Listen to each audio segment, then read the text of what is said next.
What is up, everybody? NC. JC and We're here for some Monday Night Raw, and they're just showing just literally recaps from Backlash. This is how bad Raw is, that they have to show you recaps from the fucking pay-per-view. They can't start it out with anything else. And of course, it's like a video package that goes on for like 10 minutes straight. Oh yeah, I mean, because it has to take up all this time. Now, I guess like the good thing about it is it gives you a little bit of extra time to get situated, get ready to go to watch a fucking go poop, go all that, do all that, and get ready for what's probably going to be a boring episode of Raw. But who knows? Who knows? Maybe they're going to up the ante. Maybe they're going to shock the world. I doubt it, but who knows? You know. Hey, you know what? You always got to have the optimism with Raw, and one of the main reasons why my brother and I have a little bit of hope right now is. And this is going to be something that I'm sure pisses off a majority of the IWC, is because for once in their life, TKO actually cares about their investment. We're seeing them more hands-on than they have ever been before. And the reason why is because Triple H keeps on fucking up. So for all those fans that keep on saying, "Oh, I wish TKO would get the fuck out of my wrestling. Triple H is a creative genius. Leave him alone." Like Kevin Nash, fucking dumbass. So for all those people that are saying that shit, can you imagine how bad WWE would be without TKO? So you take out all the celebrities, you take out all the fanfare, you take out all the sponsorships, all the deals, all that. Yeah. Just Triple H, his boring ass vision, and what little money they had. It would be like NXT with a bigger budget. It would suck. Oh, it'd be awful. And that's the thing, is they don't realize, they're not thinking at that level. They're just thinking in terms of internet hype. They're not thinking beyond that. Like this is the problem, is that like the fans aren't, not all the fans. Our fans think. Our fans are smart. Cool. They're cool. They know what's going on. The thing about it is, man, it's like, that's the thing. Is that like, if they would just use their fucking brain, they would realize, well, Triple H has been running WWE's creative since 2022.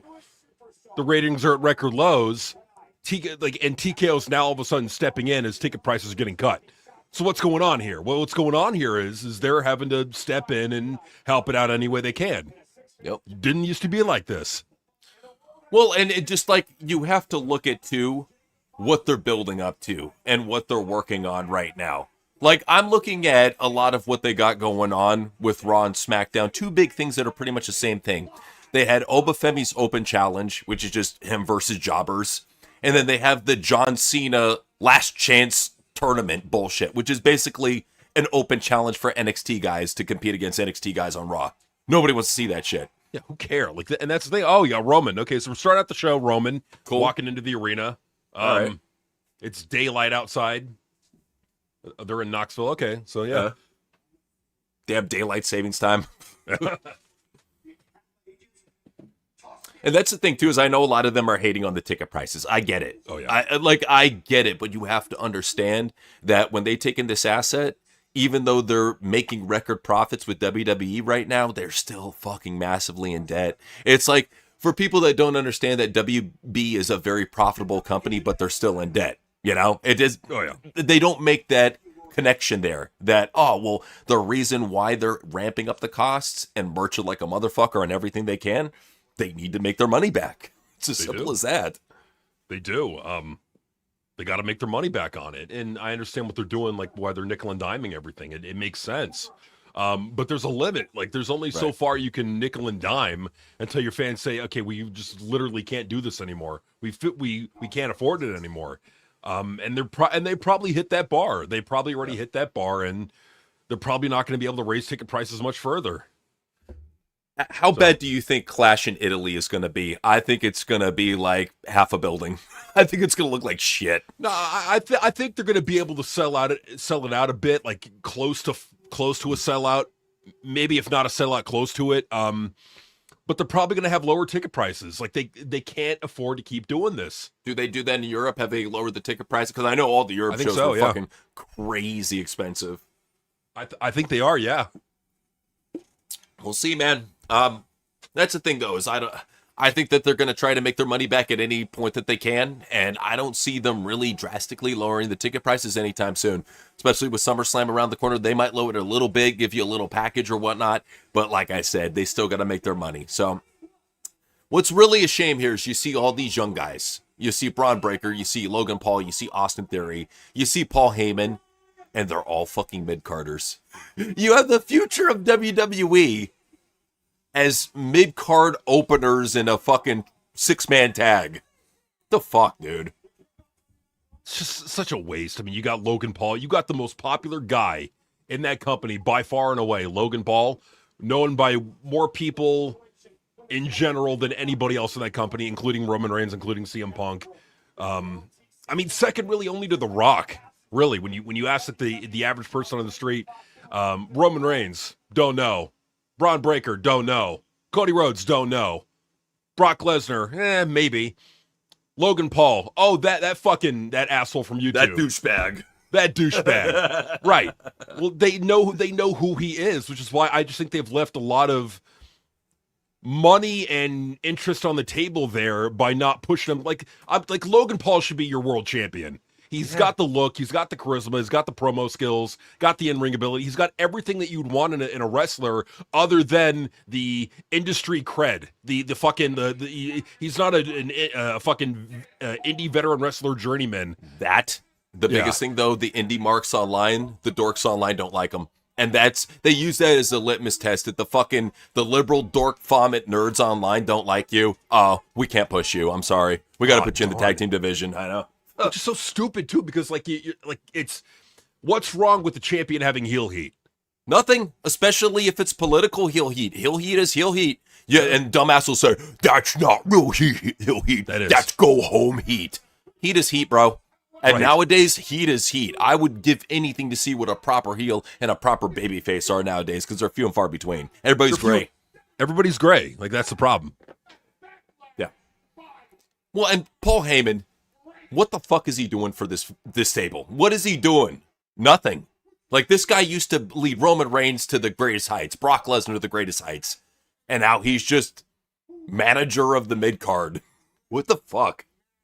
This is just bad booking. Like, is this TKO's fault? Yeah, are they? Yeah, this is their fault. This is not Triple H's fault, who runs the creative team. Oh, no. This is Ari Emanuel's fault. This is Mark Shapiro's fault. Just the narrative. Like, these fucking people need mental help. Like, to defend Triple H. Why? I don't know if you saw it, but during that little TKO press conference that they did, I don't know if you saw Mark Shapiro's little sketchbook, but it had the full bookings for Backlash on it. No lie. No, it had he was dream booking the whole fucking Backlash. Fucking idiots, man. I'm dude. I'm calling back to when Tony was fucking had the little ledger at the fucking Jaguars game. Like, this is what these fucking marks think. That Mark and Ari give a shit about the fucking booking. All they care about is money. Dude, they're all school Jews. All they care about is money. Come on.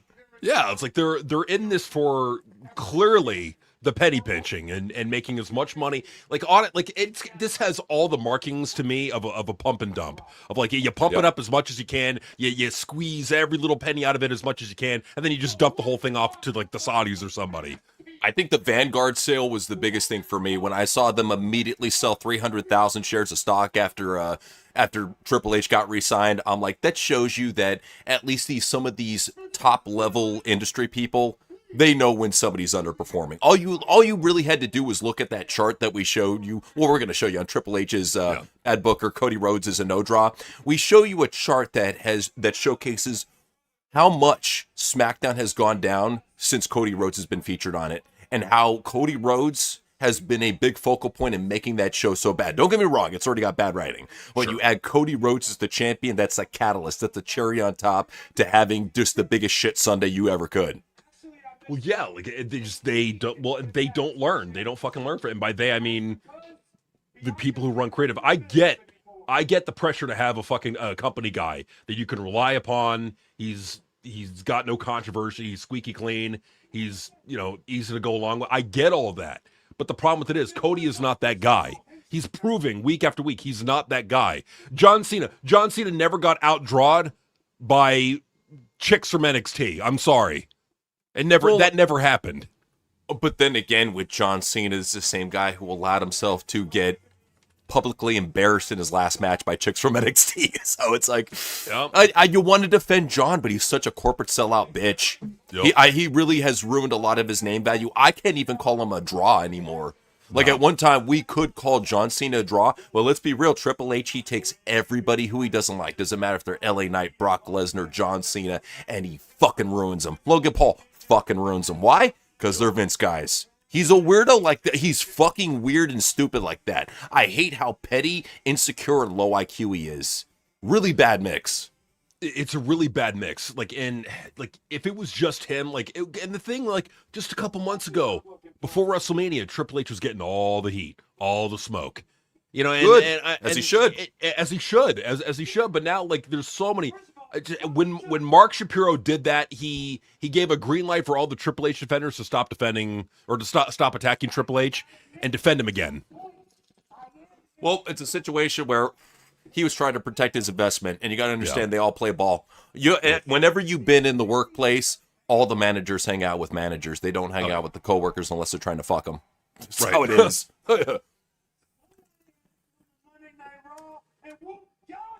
Oh, great. We got a awesome 6-man tag between The Vision, and they're going up against Street Profits and Joe Henry. Yeah. NC, we got a super chat. Oh, okay. Sorry about that. It's from Tran High, who said, I just saw Dave said that Seth is overrated and people glaze him hard. But Dave mentioned Sting said Seth is the best wrestler he ever faced in the ring. I don't see how I could say that when Seth hurt Sting in the ring. I think Sting's feeding you a load of fucking shit right there. What tells me that that's a huge line of shit is you have to consider Sting is one of the greatest of all time.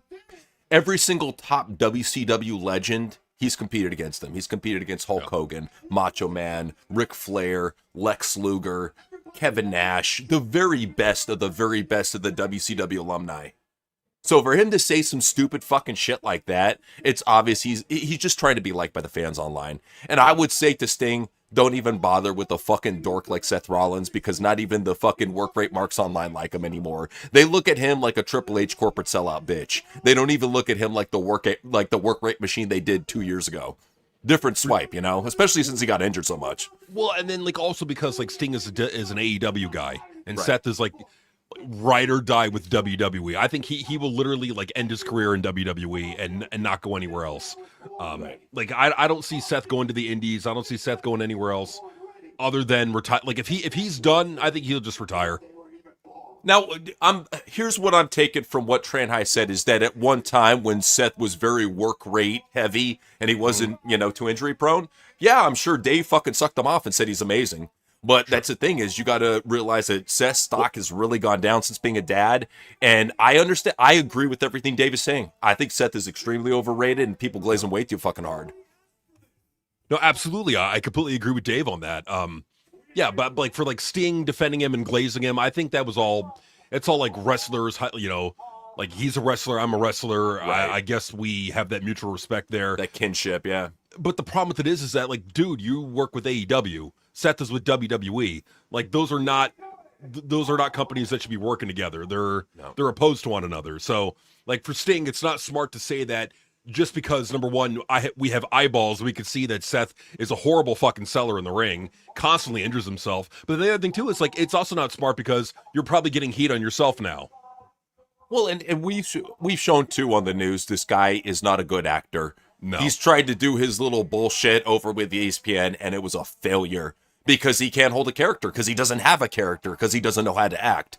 And that's my whole opinion is you can't be one of the best in the world if you don't know how to act. I'm sorry. You can't be one of the best wrestlers in the world if you don't know how to act, if you can barely talk on the mic. Get the fuck out. You're just a good hand. Let's be real. A good hand with a really serious push. Yeah, well, that's the problem. That's the problem, man. Yeah. So Trent High was also saying, I think Dave is pissed because Seth told Ocean Spray to do the bank account comparison. So I think that's why Dave said Seth is also overrated. Fair point. I mean, that's the thing too, is especially if Seth took that pay cut, like which was rumored, because that's a big thing. Dave was fielding the rumor that Seth possibly took a 50% pay cut on his resigning. So if that's the case, dude, Ospreay probably makes like 2 to 3 times as much as Seth Rollins. I would say probably 3 times. And then keep in mind this: we showed you on the news. Will just said that Tony paid for his neck surgery and it was more than his fucking house. Damn. You have to figure these wrestlers at least live in like 500K houses.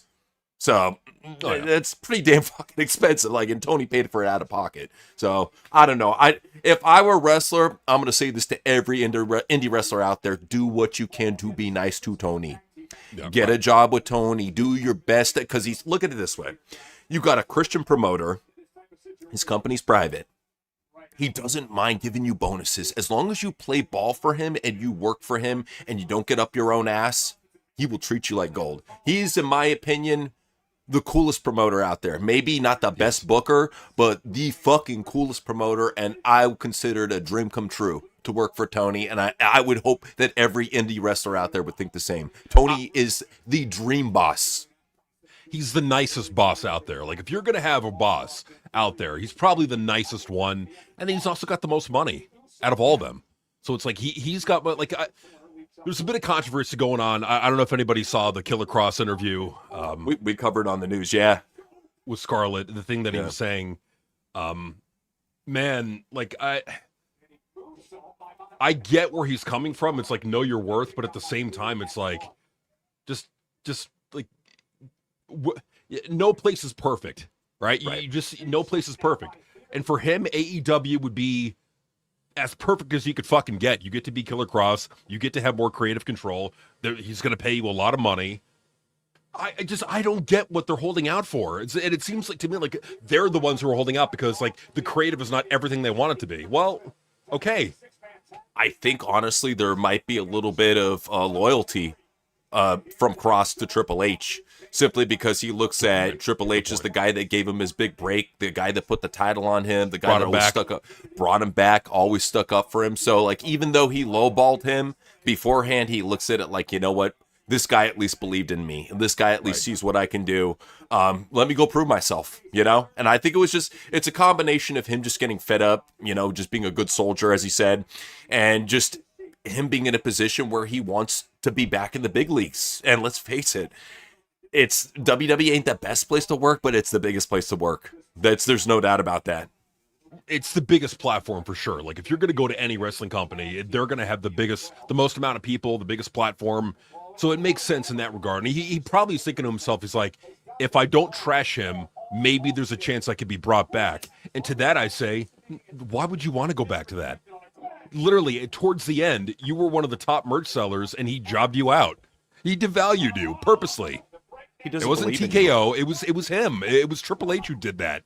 Well, and look at, too, what we were talking about with all the releases that happened. A lot of these people were Triple H talents, were NXT Black and Gold darlings, and they got cut. I mean, shit, Asuka was forced to retire not too long ago. I firmly believe that was because of the contract restructurings, that they're like, you want to take a pay cut or retire? And she's like, yeah, I'll save my grace and dignity and retire. Thank you very much. So I don't blame her for doing that. She can get an ambassador spot, still work backstage, probably be a blessing in disguise for a road agent and a coach backstage. So yeah, Asuka's fucking, she's going to be a solid in WWE for a little bit, but oh yeah, she will. I don't know. That's what I look at, is he's getting rid of all these Black and Gold hirings. And if he's getting rid of Asuka, he's getting rid of Malachi Black, he's getting rid of Zelina Vega, he's getting rid of all these people. Tommaso Ciampa, you better fucking believe he would get rid of Cross again to save money. Fuck yeah. Of course he would. Well, because it's not even up to him entirely. It's also up to TKO when they have a mandate of like, we need so many cuts. So it's like, that's the thing, is like, at least with AEW, there's more stability. The cuts are entirely up to Tony Khan. It's almost like a situation where you're competing in a better funded MLW. I mean, sure, eventually it's going to get to the point where I firmly believe that their TBS TNT deal isn't forever. It's not forever. What they will have, though, is they'll at least have a big platform on YouTube, and maybe even a decent platform like Triller, or who knows, even on Tubi. Who knows what Tony can do with his connections and deals. And even, who knows, maybe even my AEW takes off. You know, let's hope. But you look at all the things combined, and you look at what Tony has going for him, at the very least, you're going to have stability. You're going to be paid very well, and you're going to be in a company too with, I'm sure, a lot of your peers, because AEW has a lot of those top indie guys that he worked with. So I don't think it would be like such a foreign situation. I don't know why he's so scared. I think it's mostly a Tony holdup. From what I remember, I think some rumor, I'm not sure if it's true, but he was saying that he tried to get a hold of Tony and Tony wouldn't return his call. So I don't know. I don't know if that's true. I would hope it's not true. Tony's a busy guy too. You got to keep that in mind. That guy has what? Fulham FC. He's got the Jaguars. He's got his social media company. Constant board meetings. The guy don't sleep. I understand why he lives off black coffee. I get it. I would too if you're in this situation like that. And powdered sugar. A lot of powdered sugar in his coffee, for sure. Oh, yeah. So McLevin would say, you guys believe Noseman is effing most of the divas. I believe that he is effing Rhea, Io, Tiffany, Steph, Becker, basically the women he gives belts to. Well, let me just say this much, and we covered it on the news. We covered it when we were watching Unreal Season 2. I found it very strange for one of his favorite wrestlers in Io Sky, Black and Gold Darling, somebody who's never seen a deep push from Triple H, somebody who has been treated like gold so much by Triple H that she's called the best wrestler in the world by marks everywhere. So I saw this woman jump into Triple H's arms. Like, you know when you're watching those fucking movies from the 80s and they show the airport and the hot chicks run through the airport, she jumps in her boyfriend's arms and like a jump and hug. That's what she did. I'm talking pussy to fucking dick right there. Well, what little dick he has. What little dick he has. Like, it was like 2 inches of clothing in between their genitals, okay? So when I see something like that, and I know the man is married, quote unquote, I figure, and this is something that I don't think has ever ended, and people don't talk enough about in pro wrestling. I think pro wrestling is a swinger culture. I think it always has been. Especially back in the days, we heard stories about how Mark Marrow met Sable in the strip club and was passing around the dudes around the locker room. That's how she met Brock Lesnar. And then Brock left Sable for Mark Marrow. You know, or got with Sable. That's what I'm trying to say. Got with Sable. Sable left Mark Marrow. Another situation where Hulk Hogan was passing around his wife Linda back in the locker room. Keep in mind, all rumors. But you hear that a lot. You hear that a lot about these guys bringing in their wives, their girlfriends, strippers, hookers that they meet, and they end up becoming wrestlers. I mean, shit, look at Lita's past, if you believe the rumors about her getting training from El Dandy. You know, it's just, you look at all this stuff, and I don't think it ever went away. I think that women and dudes, both, I think both of them, exchanging certain favors to get to the top. Certain libations, if you will. Oh, yeah. Oh, no, for sure. For sure. And I think there's a lot of dark shit happening behind the scenes that they don't want the public to know about. Yeah. I just, what comes to mind is that Wrestler Speaks on 4chan video that we did. Yep. We showed you on 4chan there was an industry veteran wrestler who was talking about what happens going on and says that there's they want to portray this like squeaky clean image, but there's like gangbangs going on backstage. There's all kinds of wild shit going on. He said that, remember the Chelsea Green? Remember the Chelsea Green rumor over in AEW, how she was giving Sammy Guevara lap dances while she was with Matt Cardona? Yep. I mean, dude, even the Chris Jericho rumor, that was a crazy one too. That happened with a certain wrestler that likes to smile a lot. Weird shit, man. Oh yeah, and then the Britt Baker one that was crazy. That one was crazy because that one actually materialized. So we saw what happened. It was like right around a year later, they were divorced, or 2 years later. My bad. But yeah, well, and then then you see all these weird pictures too. You see the video of her hanging out with Tony Schiavone. You hear the weird rumors. You see her hanging out with Christian Cage. You see the weird rumors. You see her going to the Super Bowl with Orange Cassidy while she's with Adam Cole. You're like, what the fuck is going on? It's a good point. I think a lot of them are swingers, man. I think that's what they do. There's no loyalty. It's like everybody's just fucking everybody. That's how it is. Yeah, it's not like they're trying to portray the squeaky clean, everybody loves everybody bullshit facade. But when you know what's going on and you could read between the lines, dude, it's fucking dirty. I mean, there are some nerds back there. Don't get me wrong, and there are some like whiny SJWs. Don't get me wrong, but if we're being real here, they're dirty.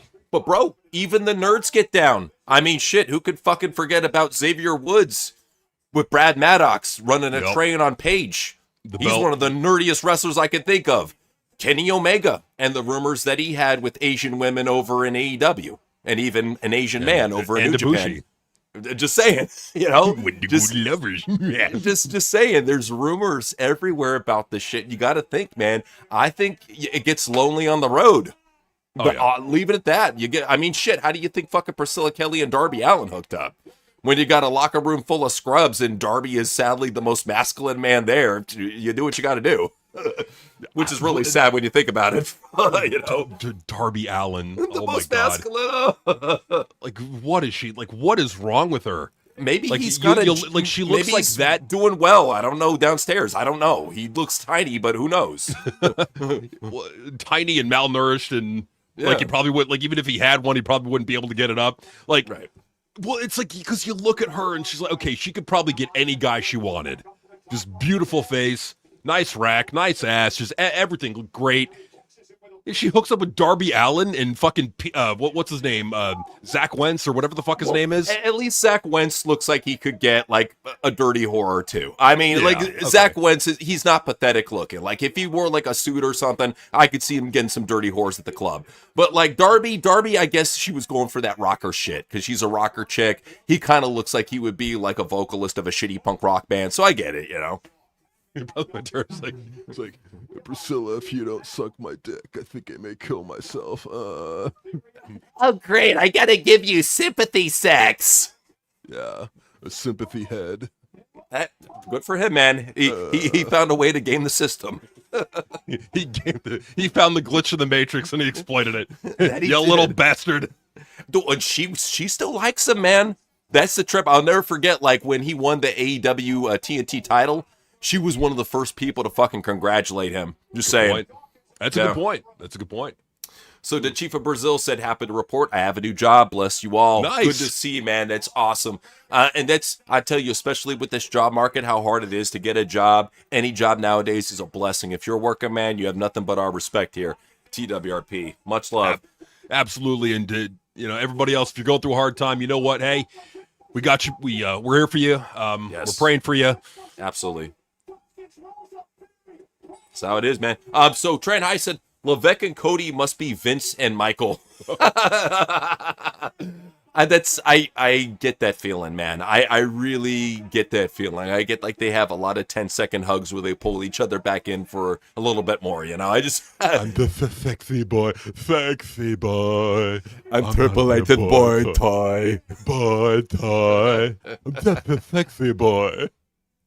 Oh, I am. Oh, so Seth Rollins comes out to the ring with the coat on, and he breaks up the match. There you go. Nice spear from Braun. Yeah, Seth Rollins is wearing his stupid Matrix coat. Why is he dressed like fucking Samuel Fishburne or like Lawrence Fishburne from the Matrix? What the fuck is this shit?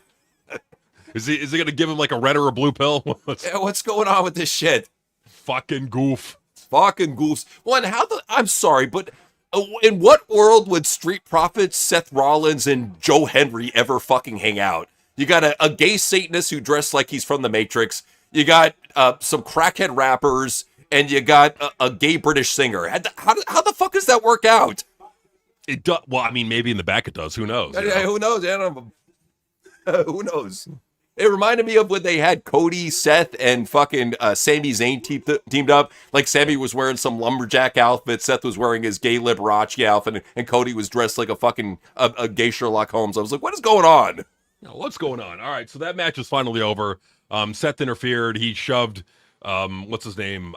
Angelo Dawkins, and so there's argument there. All right, so now Liv Morgan and Dominic are in the back with the El Grande Americano and Adam Pearce, and something's going on. I'm sorry, my bro. Truly in the house? Hey guys! Truly is here. Happy belated Mother's Day. Do you think that they purposely gave Brutus Creed a fucked up mask to make him look like a jackass? Yes. I can't stop looking at this guy's goofy, oversized fucking shit mask that he got from Party City. What is this shit? Oh man, what like in the neck area too? It's like they didn't secure it down. No. Now, granted, he's got an extraordinarily fat, like, blockhead. I get it, but you can't talk to your mask guy and get a specially formatted mask for him. Come on, dude. No, it's WWE. That would cost too much. Fuck. Huh. Now we got the most boring fuck that ever existed, Adam Pearce, trying to tell them, you guys are going to have a shitty tag team match.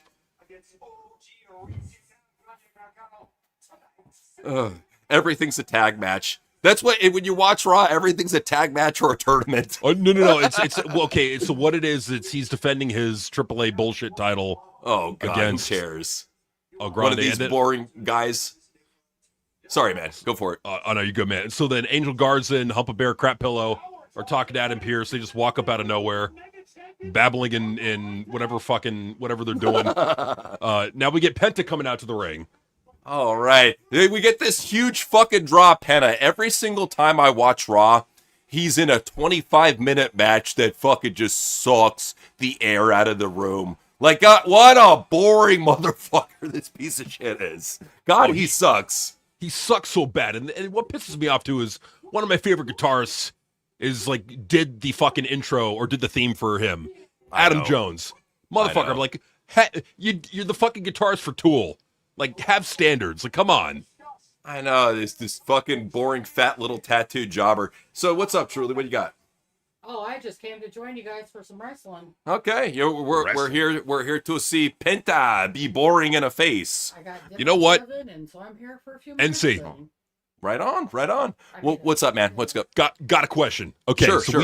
We watched TNA this week or last week. Oh, it was awful. It was awful. Compare it to this Raw. Oh, dude, Raw is like fucking like at the very least 5 times better. And the reason why, let's say why, simply because of star power. Mm-hmm. Like the biggest problem with TNA right now, besides the shitty mark booking and who they're putting at the top of the card, is they have no star power. They have really, like, everybody's been sucked dry from TNA. At least with here, we get to see Braun Breaker right off the bat. We get to see him beat up Seth Rollins. That's cool. You get to see Logan Paul. It's Roman Reigns. Like what we're seeing in such a short amount of time, in what, 30 minutes basically. In 30 minutes, we've seen more star power than we've seen in 2 hours of TNA.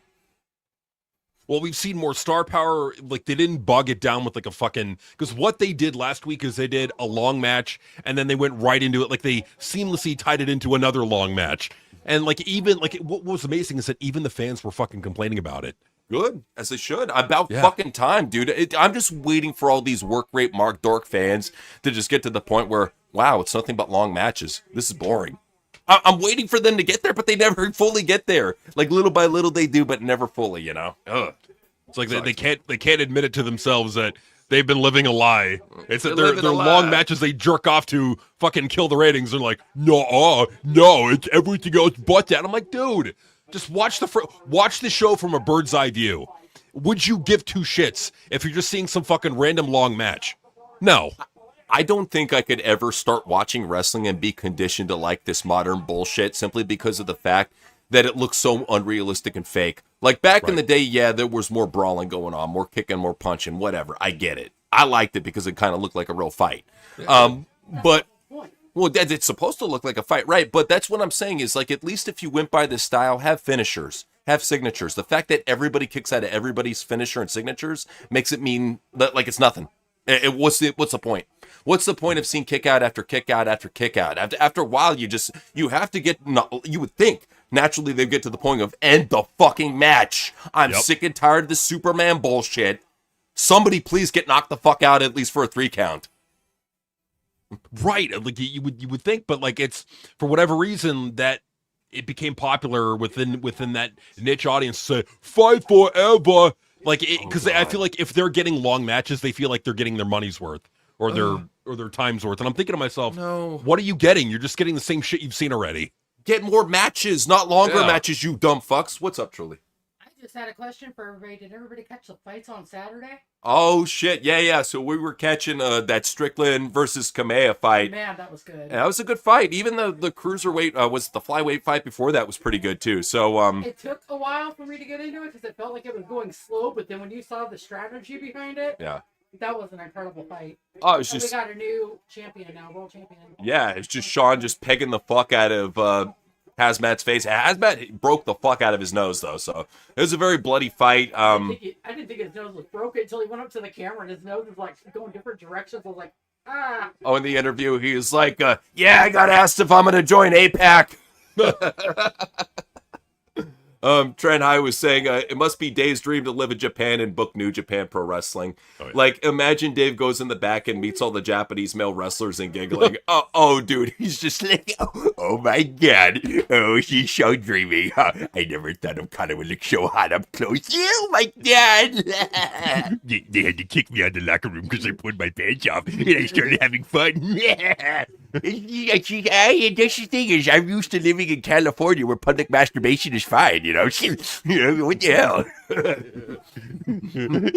So, like, what the fuck? It's America. Go like the Randy Marsh shit.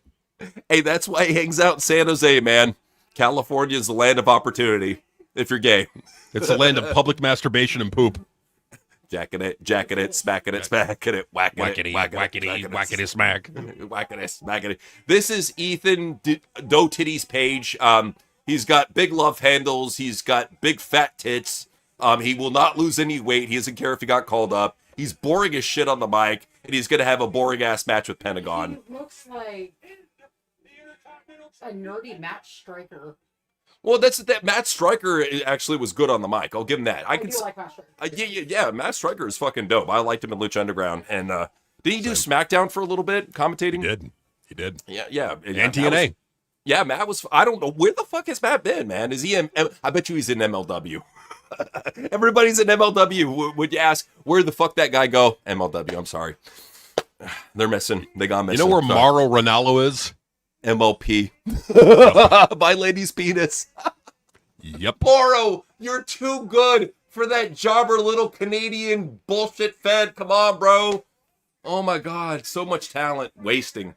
Honestly, like Joe Tessitore, fire that guy, hire Mauro Ranallo, just replace him with Mauro Ranallo. I would tune into SmackDown just for the stupid commentary. Well, it's at the point where Joe Tessitore, he's just a robotic soundboard from the 50s. Yeah. Hello, everybody. Well, hello, coming everybody. Up next is a big match, a big main event. Roman Reigns will face off against Jacob Fatu for the title. This is brought to us by Snickers. Hungry? Why wait? Grab a Snickers. And you're just like, dude, this guy's worse than Michael Cole. How's this happening? Yeah. Like, what the fuck? Well, he's so lifeless. Like, that's the problem that I got with Joe Tessitore. It's like, hello, everybody. Welcome to SmackDown Live. We're going to see some amazing matches today. Dude, he would be awesome in golf. Like, if Joe switched over to golf, I think he would be at his home. But, nah, he's just not high enough energy for wrestling. At least Cole, he screams out and acts very effeminate. You know, but it's a feminine energy. I'll give him that. Oh, yeah. No, it is. What's up, which is why you need Morrow. I have a question for you guys. Can you guys go hit that like and get those shares out? Because some people don't know about this channel, so get those shares out. And bring them on over to come have some fun with us tonight, guys. Oh, another I'd appreciate it. Another cool thing about YouTube too that I think it's a cool new feature that they have. It's called Hype. So if you have Hype, you can spread it around to different videos or whatnot, and what it does is it boosts it up in the algorithm. Cool little feature, I might add. Yeah. Hype this video. Yeah, give it a hype. Oh. Why is he still talking? You know, even Triple H fucking is talking shit about this guy in the back. Yeah, like, look at this fucking geek. Look at this guy. Well, that's the thing, is like Triple H is a douche, so he would do that. Like, I could imagine him doing that. Well, that's why I personally feel that Chris Hero versus Matt Riddle was just for us. I feel like he was like, oh, those TWRP douchebags, they're in the audience. Give them Matt versus Hero. Because that was our favorite wrestler that we liked in NXT at the time versus the one that we mocked the most. It was an NXT dream match for us. Oh, please no. Yeah, it's almost like Triple H is begging for us to do that. Yes. Say, I can't wait. They're going to make fun of that fat tub of lard. I can't wait. Yeah, make sure to get a camera on the crowd. Yeah, I want to get those guys on camera. Yeah, I want to record it. I'm going to laugh to it. Maybe even masturbate to it a little bit later, you know. Who knows? He definitely seems like the type of guy that jacks off to bully porn. He's just such a fucking douchebag. Oh, Rusev is coming out to the ring. He's confronting these two guys. Whoa. I come out here to job in this match. I will be the guy that takes the pinfall in the three-way because I'm now WWE's biggest jobber. He's like, I'd come out here looking like a fat hairy penis and I'm bending into the microphone. I deserve all the titles. You know what, Rusev? You do deserve a title. I can't deny that. Rusev is a talented guy. He's a decent promo. He at least kind of looks the part. Put a title on him. I wish he would bring back the old fat Romanian lady hair. Like, bring that shit back. It rocks with the beard, man. It does, dude. It fits so perfectly. The fat old Romanian lady hair. Get him some kulaks, dude. He'd be set. Look like a fucking old fat Romanian grandma. Be awesome. Yeah, it'd be awesome. That'd be awesome. Yes. Hell yeah. But it's, like, I'm looking at this already, and right now I'm like, I feel so bad for Rusev. I'm like, dude, you're gonna be Penta's bitch in a 3-way. I'm just looking at Rusev. I'm like, okay, Rusev could kill Penta. Rusev could kill Ethan Page. Like, he would annihilate them. And if this is an actual fight, those two guys wouldn't even stand a chance against Rusev. He would just dominate them from start to finish. Well, and that's why, like, we put over John Cena all the time, is because when John Cena was allowed to actually build stars, he worked with Vince to help build stars. And a lot of people forget, dude, he went all out to make Rusev into a big star. I had all the hope in the world after that feud between John Cena and Rusev. I'm like, you're looking at the next top guy. I don't know what happened backstage. Probably some weird cuck shit. I don't know. Could be, So Javon Evans comes out to the ring saying, whoa, whoa, whoa, whoa, whoa, repeatedly. Dude, this guy's a stoner. There's no way. Oh, dude, he bakes like a cake, I tell you. Bro. Dude, if I ever go back to WWE, that's my guy, bro.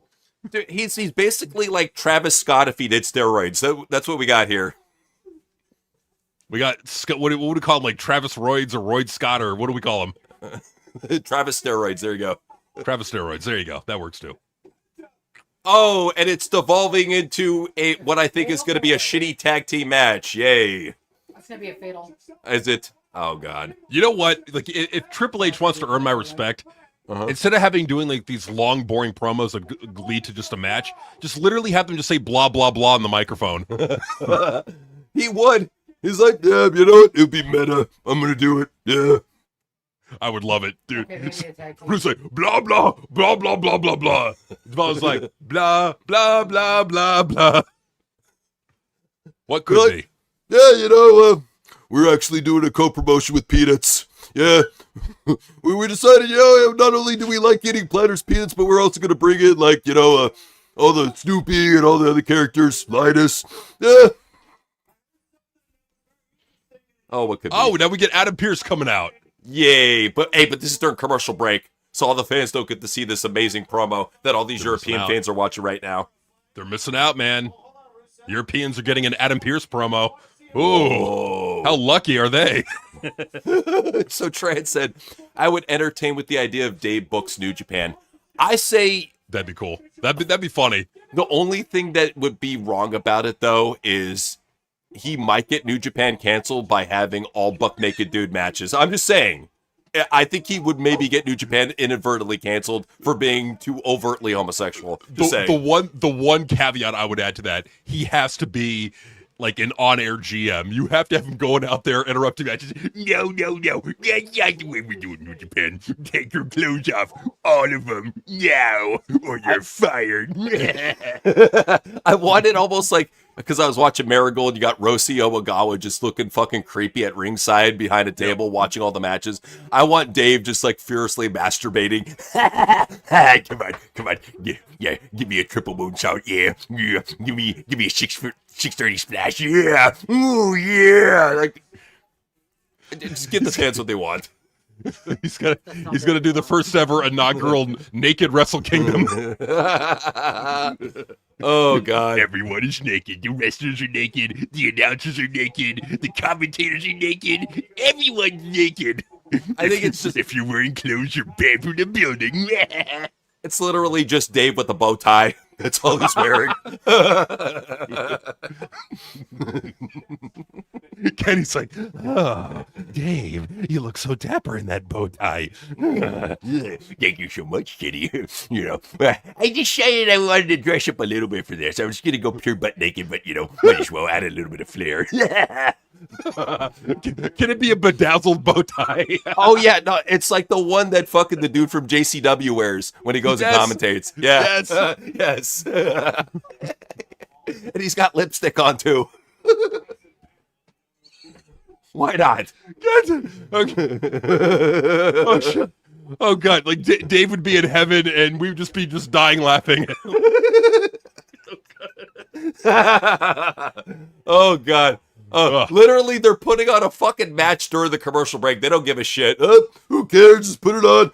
We'll come back to it in the middle of the fucking match. End it. Who cares? Fucking knows. Well, well, that sucks for the people like watching in America's. Like they miss a lot of context. It just goes straight into the match. Like, and you were thinking to yourself, how did this become Javon versus Rusev when you had Penta and Ethan Page out here? If anything, it should have been a tag match. They're either thinking how or why. I'm always like, what the fuck is going on? This is the most random fucking scramble show ever. Oh, by the way, WWE filed a trademark for scramble match. Oh, God. Yeah. Scramble match. It's dude, this big nose fucker, all he knows is matches. He cannot book a storyline to save his fucking life. Nope. Pathetic. I could come up with a few about now. Oh, I know you could. I'm gonna go, Ben. I'm sorry, man. Alejandro said Kurt Angle had an underrated moonsault, one of the best of all time, and it was so clean too. Like the way he would hit it, it reminded me of like Psychosis, like a top level luchador hitting a fucking moonsault, like an Ultimo Dragon moonsault. It was fucking perfect, man. You know what? He also had another underrated was the Flying Senton movie. Did remember when he was on the stage and Abyss was coming around and then he fucking hit him with that Flying Senton? That shit was dope. Oh, that was awesome, dude. Well, that's the thing is like Dave never gave him a 5-star match. Out of all the people Dave was given 5-star matches, not him. Well, notice he never did that for any of the real Olympic talents. He never did that for Brock Lesnar, never did that for Kurt Angle. I mean, he really just does it for people that are, these indie work rate darlings. He doesn't care if you have previous combat sports experience or even amateur wrestling experience. You don't fucking give a shit.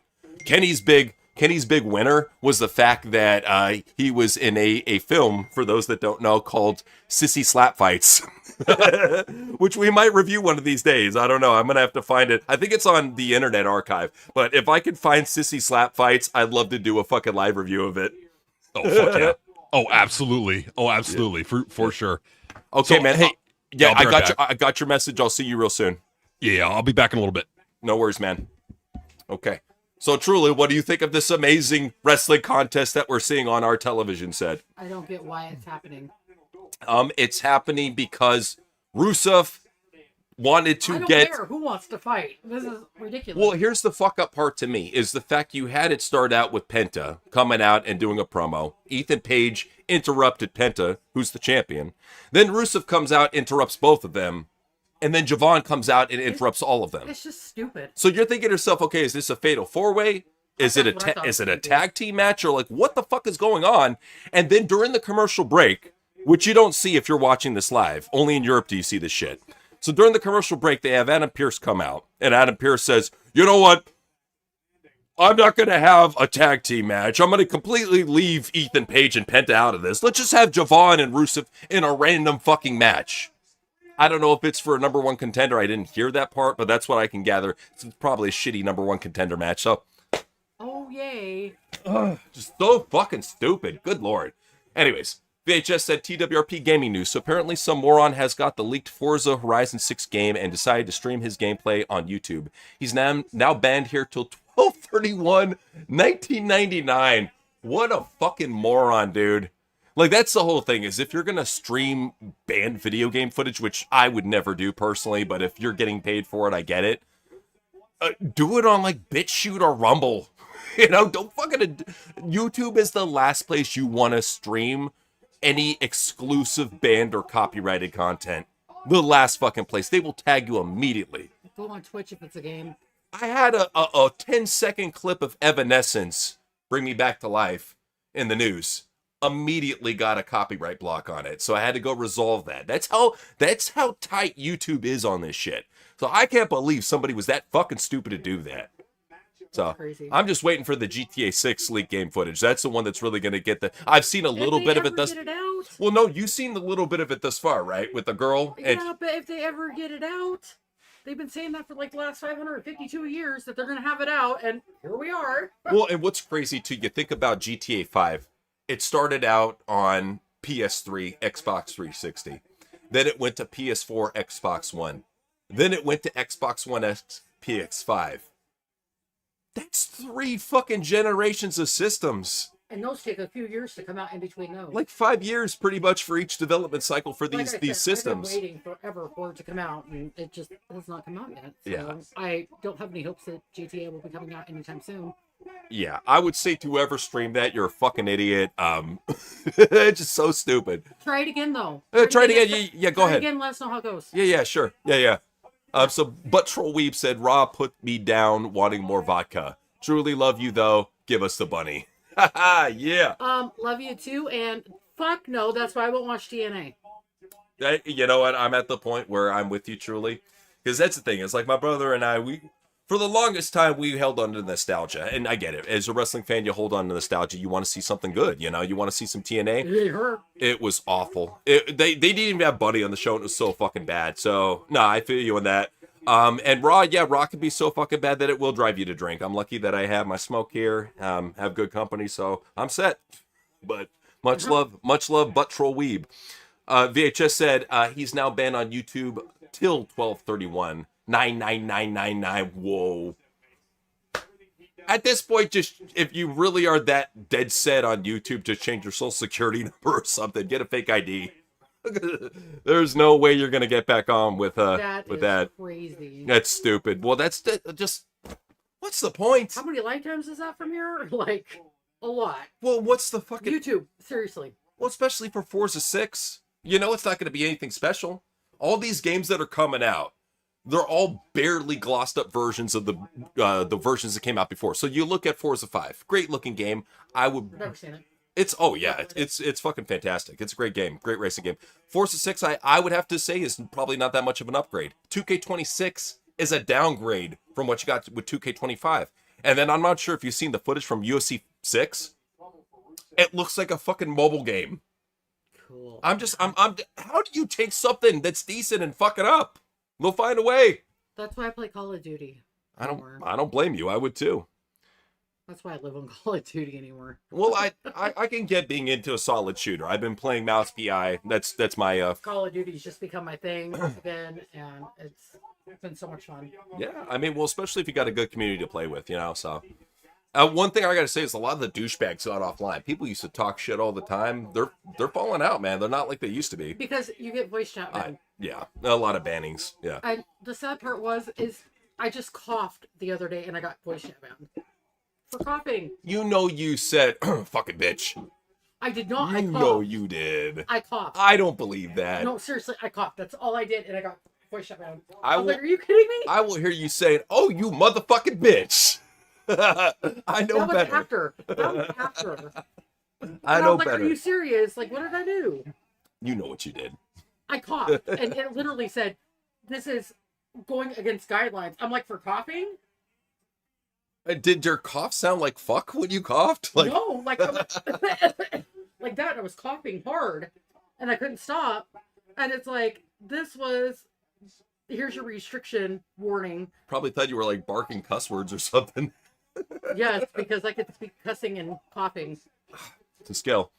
Alejandro said Sid should have never did that move where he snapped his leg in a gruesome way. I cringed hard when I saw it. I heard he got pressure by his bosses. Oh yeah, so for those that have never saw it in WCW, what happened is he dived from the top of the rope and landed wrong, right on his leg. For a very basic dive. Landed the wrong way. It went rubber band. You know how you hate that in UFC? Yeah, it's one of her fucking favorite things to see. So, yeah, his leg went rubber band. It was a serious compound fracture. You could see it wiggling around in his boot. And I believe it. I believe that Bischoff probably was like, you need to go out there and do some high-flying stuff. And that's the biggest thing, because everybody knows Bischoff was a work rate dork. I wouldn't deny it. I wouldn't deny that he probably pressured him into doing some stupid shit. So, yeah, it led to the downfall of Sid. You never saw him the same afterwards, which is really sad, you know. Great talent. Very great talent. But what we was saying, guys, and the bottle are the only thing giving me hope. I was in the last Marigold show outside of my home. Japan wrestling is awful, too. Interesting. Okay, so I've been thinking about covering a Marigold show. Let me know if it was on camera. If it is, we can cover it, man. I'd love to see you acting drunk and fucking just throwing bottles at Roshi Owagawa, that'd be a fun time. So yeah, if that was on camera, let me know. I would love to cover that. You can do it. Hell yeah. So for those that don't know, Marigold is an all Japanese women's promotion. She's shaking her head. You'd be surprised. They beat the shit out of each other over there. I'll give them credit, Watch UFC. For women's wrestling, here's the thing. I can watch Stardom or Marigold, and I don't feel as gay as when I do watching WWE. I'm like, it's at least they're cute Asian chicks, it's something. I'm just going to say, the only reason why I'm here tonight is to come say hi to everybody and for the fans. That's the only reason why I'm here. I am not here for the wrestling part of this. I know because this is all garbage. Well, but I keep this in mind. The one thing that I can get, if I can get Truly to chill, it's usually watching modern wrestling. She'll come in here and she'll watch some SmackDown, some Raw, or a pay-per-view. She don't give a shit about nothing else. And I don't blame her, man. Rest of this shit is fucking... TNA is dying out. AEW, I want to give it a try, but let's see. Oh, we'll cover it on Wednesday. We'll see. I'm really hoping Dynamite gives us something to watch. Oh, he won. So Javon Evans won the match. I would assume he's probably up next for some title shot that nobody cares about. So, yay! He's doing flying splashes to the outside. He'll probably be injured That was and a weak. pretty cool move right here, though. He's very athletic. I like that move. Is springboard cutter? Yeah, it's a cool looking move. Oh, it's pretty cool. Yeah. So yeah, but Troll, we glad we can be a little light in your life, brother. Hope all is well in Japan. So. Absolutely. Konnichiwa. Konnichiwa. Alejandro said thoughts on Test if he was pushed strong. You know what? Before I answer this, I want to get your thoughts on Test. Truly, were you a Test fan growing up? I didn't like him, but I knew who he was. Okay, now how would you feel if Test was pushed towards the world title since you didn't like him? Would you get invested in? Yeah. Yeah. Okay. Because he looks like a wrestler. He knew how to work the mic. Everything from when I watched him, from what I've seen of him and what I remember of him, I think he would have made a great champion. He made me laugh like a motherfucker. I never knew he was so funny, but when he started doing that angle with Stacy Keibler, oh, you want me. Oh, shut up. You want. I was like, okay, this guy's he's got a comedy bone in him. I like this. He's got a funny bone. So yeah, no, Tess is a great talent. I think that he took himself really seriously. Rest in peace. Very tragic what happened to him, but what could have been. He ended up committing suicide. Oh, yeah. So living himself. Yeah. Sorry, I do the TikTok talk because yeah, it's so I'm used to it. Yeah, I mean, great big boot, great powerhouse, very intense on the mic. I heard that he had a hard time kind of getting used to talking on the camera, but once he got used to it, man, I thought he was comfortable. Yeah, it took him a little bit, but once he got comfortable, I thought he was pretty good. So yeah, he would have been, honestly, if WCW kept going, I would have loved it if he went over there and became a top guy. WCW rebuilt them, so. It's kind of like a what if story. It's almost like for the old timers, they always say what if with Magnum TA. I always say what if with Test. What could be with Test? And that's a lot of it. This is a big one right here. What kind of championship is this? He did not like Test. He ruined his career, man. I'm thinking Stephanie liked Test. I'm just gonna be honest. She seems like she would hit on him. Just saying. Uh-oh. Oh, here's Asuka having a confrontation with Io Sky. Oh, their hug. Oh, so sweet. Oh, how heartwarming. They used to hate each other and now they're best buddies. Oh. I was looking for someone to take over my position. Oh. Yeah, why not pick Triple H's favorite female wrestler? Perfect choice. Fuck, I'd rather Kari get that push over this bitch. Why can't Io be on the free agency? Why can't Kari be still in the company? Hashtag trade Io for Kari.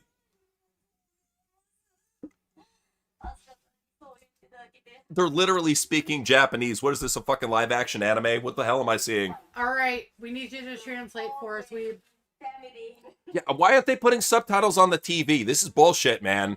I think they should if they're gonna have them do something that people don't usually see. I mean, Butt Troll Weeb is the only one who can understand what the fuck they're saying on TV. He's the only fucking one. Everybody else watches what the hell are these chicks saying? Oh, they're kissing. See, it always got to have a little bit of perv shit for fucking nose, man. Every time. Oh, she's gonna come back and cause problems. Let's hope so. You can already tell. She's walking away with her gym bag, though, so she might be leaving. Buttrell Weave said, Test is one of a kind, but nothing was funnier when Flair was with the Dudleys and him backstage and didn't know his name, so he just said, Big Man! Woo! And, you know what, I'm sorry, it's Ric Flair. If he doesn't know your name, you just got to deal with it, man. Just hope that he learns your name in big time, in enough time. So, yeah, and then again, Ric Flair was doing a lot of drugs and drinking back then, so I'm surprised he could even remember his own name, to be quite honest, so. Oh, great. I thought Bremo didn't she get let go? I thought I heard a rumor that Brie got let go, but they apparently kept her for whatever reason. There we go. So Attitude Era should have lasted longer. I agree with you, man. If only it would have, but unfortunately, times were changing, man. Not enough money, but yeah. But yeah, once again, Test, amazing talent. Oh yeah. We need to do a top 10 Awesome test one of these. I know. We need to do a top 10 Awesome test one of these days. Just hell of a talent, hell of a competitor, just a great dude, man. So yeah. Yeah, man, absolutely. I'm yeah, sorry, woo, Tets is amazing. Yeah. My bro is fixated on the booby magic going on right now with Paige and Brie Bella. I'll give Brie credit, man. She put on at least 2 cup size after the kids, so good for her. Paige is going out there with fucking like Chelsea Charm size tits, man. They're the fucking like sticking out like past the fucking ring. They're huge. I love it. Good for her, man. What is up, Truly? I'm happy to see Paige back though. Me too. I think we are. A lot of us are. I mean, and that's the thing about Paige is that she still takes care of herself. She could still take a bump. I mean, she took that Nia bump and she's still back in the ring. What, like last week? And here she is back in the ring. So, tough chick. I have no idea what the fuck they even said. It was babbling Japanese shit. Probably like, I respect you so much. No, I respect you. Can I eat your pussy in the back? No, me first. That's what I would have to guess, you know, so. You have to understand, this is what Triple H wants to see, okay? It's not what I want to see, it's what Triple H wants to see. Yeah, you're getting the look. Alejandro said, did you like the TNA Lethal Ric Flair woo-off in 2010? It's amazing. That was awesome. It was oh my fucking... God. That's my line. You know what 60 minutes is? That's my line. Oh, that was great. Oh, fantastic. Amazing. Just even the part where Rick was just beat face, red face, pissed off at him. Like just vodka fumes pouring out of his mouth like a fucking alcoholic dragon. And then he does the arm drops on the jacket. That's just premier prime drunk Ric Flair, right? I love it. His face looked like a Halloween mask. It was great. Oh God! If you haven't seen that segment, man, maybe one of these days we do a reaction. Just saying, you know. We could. We got to find the YouTube link, and then yeah, we would love to do that. So yeah, good shit, man. It was good to see, man. It was good to see back then. It just in TNA, that's what we're saying. Is TNA at one time used to be one of the funnest companies out there, and you try telling this to people, and they're like, "What the fuck are you talking about?" And I'm like, bro. Trust me, TNA from I'd say from 2008 to 2016 had some memorable moments. Yeah, people don't remember. They were still kind of like adult oriented, like up until about 2017, and then it just fucking, as soon as Scott D'Amore took over, downhill. Yeah, Scott D'Amore really, and Don Callis, they fucked that company up. Lord Wadley was saying, I know why Smarks hate me because I expose how stupid they are, as well as how easy it is to solve things they're thinking are rocket science. I know I sound like a condescending jackass sometimes. Not to us, because we understand exactly what you're going through. And that's what I would tell anybody online, especially if you're on X. Do your best to ignore these fucking brain dead marks. They will always think the exact opposite of what you do. They will always have the wrong opinion. They will always be overconfident in their low IQ takes. Do not engage in any discourse with them. Do not talk with them. Ignore them. They do not matter. And if you realize that, if you can hold that in your head, it makes X so much easier. Because trust me, I'm at the point where I used to want to quote tweet every dumb fuck and just blast the shit out of them. I got to the point where I'm like, I don't like that opinion, mute. I don't like that opinion, mute. And then I don't have to see it again. And that's the best way to keep your sanity on X. Mute motherfuckers. I had some idiot on my account responding to one of my posts. He's like, It's like, normally I would follow you, but unfortunately you don't appreciate the work rate, so you don't get to follow. And I was like, I just ignored him. I was like, I didn't even mute him. I'm just like, there you go. Yeah. Well, and that's what you have to do is don't even engage in any conversation with them. Let them just be loudly stupid with no likes. And that's how you can always tell how fucking dumb they are. You go and you look at their account, usually no likes. You look at the follow to follower ratio. It's like they're following like 800 people and they're followed by 5. You know, it's like, and they're all sex bots. It's every fucking time. Yeah, there's a reason why you have no followers, motherfucker, is because you have bad opinions. Right, or you don't have smart opinions. Like there's a thing where it's like you can have an opinion that's like ahead of its time. It's like with what we had with Triple H, it was ahead of its time. It's like everybody back 5 years ago was like Triple H is the best wrestling mind in the history of wrestling, and then we're saying like, no, he's not. He fucking sucks. And then it took him a while, and they finally caught up to speed and like, wow, this big nose dipshit really doesn't know what he's doing. Right. No, absolutely. But Trollweeb was saying, bro, Japanese isn't that dull unless it's babble. You crack me up. Learning Japanese isn't hard. Also, anime characters don't talk like humans. LMAO. True. That's fair true. Fair point, but you have to understand that for Triple H, it's much like his form of anime. Like, I think that he looks at like, okay, that's what I splooge off to. And that's the thing, too, is anime, you actually see exciting characters and you see somewhat good acting. You're not going to see that in pro wrestling. So no. I know it's a very far-fetched comparison, but that's what Triple H was trying to emulate for the fucking retard fans. Not for people like you, weeb. No. I'm sorry if you took that comparison the wrong way. Not for people like you. You are a cultured anime enthusiast. That's right. All right, so they're cutting some drunk bitch promo, and Bria's like, "Yeah, what you do is touch your legacy." This is the thing, is like, I would say to all the female wrestlers in the back, you can't drink wine until you're done with your shit. Go and wrestle, do your promo, then you can start drinking wine. Right. I mean, what? Are we asking too much? Are we asking too much that you don't go out there drunk on the mic? Come on. I don't think we are. I think we're being fairly sensible here. But, dude, it's to the point that these bitches are drunker than Jeff Hardy, and they're going out there just babbling on the mic. It's like, come on. Yeah, they're more fucked up than Jeff Hardy out there. Good God. Yeah, at least Jeff Hardy felt bad about it, you know? Yeah, that's the thing. Is like, at least on pills and alcohol, Jeff could fucking outperform these bitches. So I'll give him that too. Because he's Jeff motherfucking Hardy. That's right. What's sad is Raquel in fucking low battery mode is fucking way better than everybody in the ring. That's crazy. Yeah, Raquel just woke up from a nap. She's still fucking groggy and tired. She's like, no coffee. And she's out, no coffee, and she's just outclassing all of them on the mic. Yep. What's going on here? Oh, Paige punches Raquel in the face, and they're brawling. They're lightly petting each other with their wrists. It's havoc. It's mayhem. Guess what? It's a tag team match coming up. Yeah. Oh shit! Liv comes out of nowhere. Liv comes out of nowhere. She's beating her up. Liv's got the dirtiest fucking farmer jeans I've ever seen. It's like if a farmer decided to do farming in Jinko jeans. Like, what? They're so fucking baggy. You could fit Chris Hero in those jeans. Jeez. Well, he might be a little bit tight, but you probably could fit him in there. Yeah, with enough like butter and WD-40. Yeah.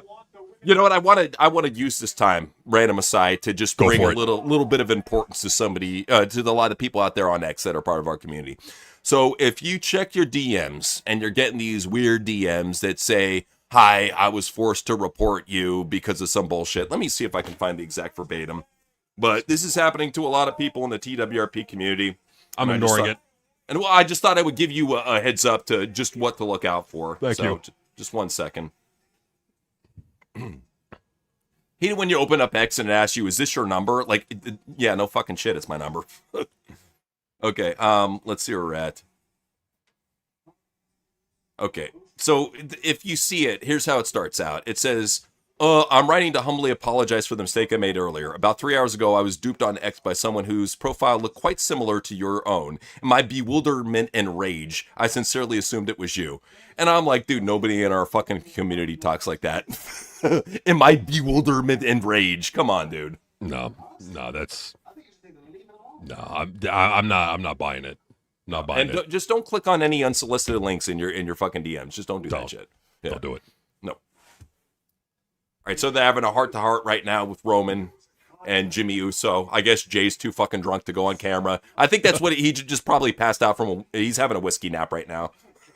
Let him have a whiskey nap. Triple H's like, all right, you're the only one that's kind of sober. Get out there, have a sit down pro. I mean, you're too drunk to stand. Just have a sit down promo with Roman. Whatever. I mean, that's what they did in WCW when Nash was too drunk. They just had him come out in a wheelchair. That's there's no fucking nights off in wrestling. You're drunk, you're fucked up, you go out there and you perform for the people. Damn it. That's how it is. That's how it used to be. Good times. Well, that's the thing, too, is I know that the wrestlers back then, that they were addicted on pills and alcohol and other shit because they had a crazy schedule. I get it, man. When you're on the road 6 days of the week, you're hurting and you got to look good, too. You go for what you can get. I get it, man. But nowadays, that's why you don't see so much drug use, is because they barely work. And that's a big reason why a lot of these contracts were restructured, you know? They were working, 4 days out of the week? Now they're working 1 to 2. Working lighter, and that's why TKO's cutting their pay, because they're looking at it from a dollars and cents standpoint and going, okay, well, why are we paying you for all these dates when we're having you do less than ever? Right, and that's a good argument. It's a good point. It's like, why would you be paying them for work they're not doing? You know, I get it. Do I think they've gone a little bit too far with it? Sure, but I get where they're coming from. Oh, absolutely. What's up, Truly? How long are these ones, the Raws? Are they 2 hours? They're usually about 2.5 or a little bit over 2 hours, yeah. Oh, so they went down in time then. They were, well, They used to be 3. they can be 3. They can go 3, but usually Triple H does about 2.5 or under 2.5, so that's just what he sticks with. So yeah, they're showing a shitty Dominic promo. I'm a skinny little guy with tattoos and I eat chicken tenders and I have a 70s pedophile mustache and a shitty mullet. Yay! I am the king of the luchadores. I'm so tough, guys. Look at me. Bro, we look at, that's the thing too, is I know we're hard judges, but you have to understand, we grew up with Ray, with Psychosis, with Ultimo Dragon, with the best of the best. And the Dragon Steamboat. well, now we got this skinny little chicken tender fuck with a mustache and a fucking mullet. Like, what the hell? Eddie Guerrero. Guerrero was awesome, yeah. Eddie was dope. It was awesome. Now, if that wasn't bad enough, now we're getting Io Thighs coming out to the ring. Her ass, to me, looks like cottage cheese in a shopping bag. Well, what's sad is we got this melted face elf with the SpongeBob ass coming out in her fucking sky coat. She's just gonna bore the shit out of you. She's gonna beat Sol Ruka, who's an up-and-coming star, which makes no fucking sense. What's the point of doing that? This is why Raw fucking sucks, because they don't try to build anybody up. They don't try to make stars. Everybody's 50-50 booked. And as bad as this is, it's better than TNA. Well, here's the thing about Raw. If anybody wonders why we still cover it, because while it has shitty booking, it's at least fun to make fun of. Yeah. TNA it's not even fun to make fun of anymore. No.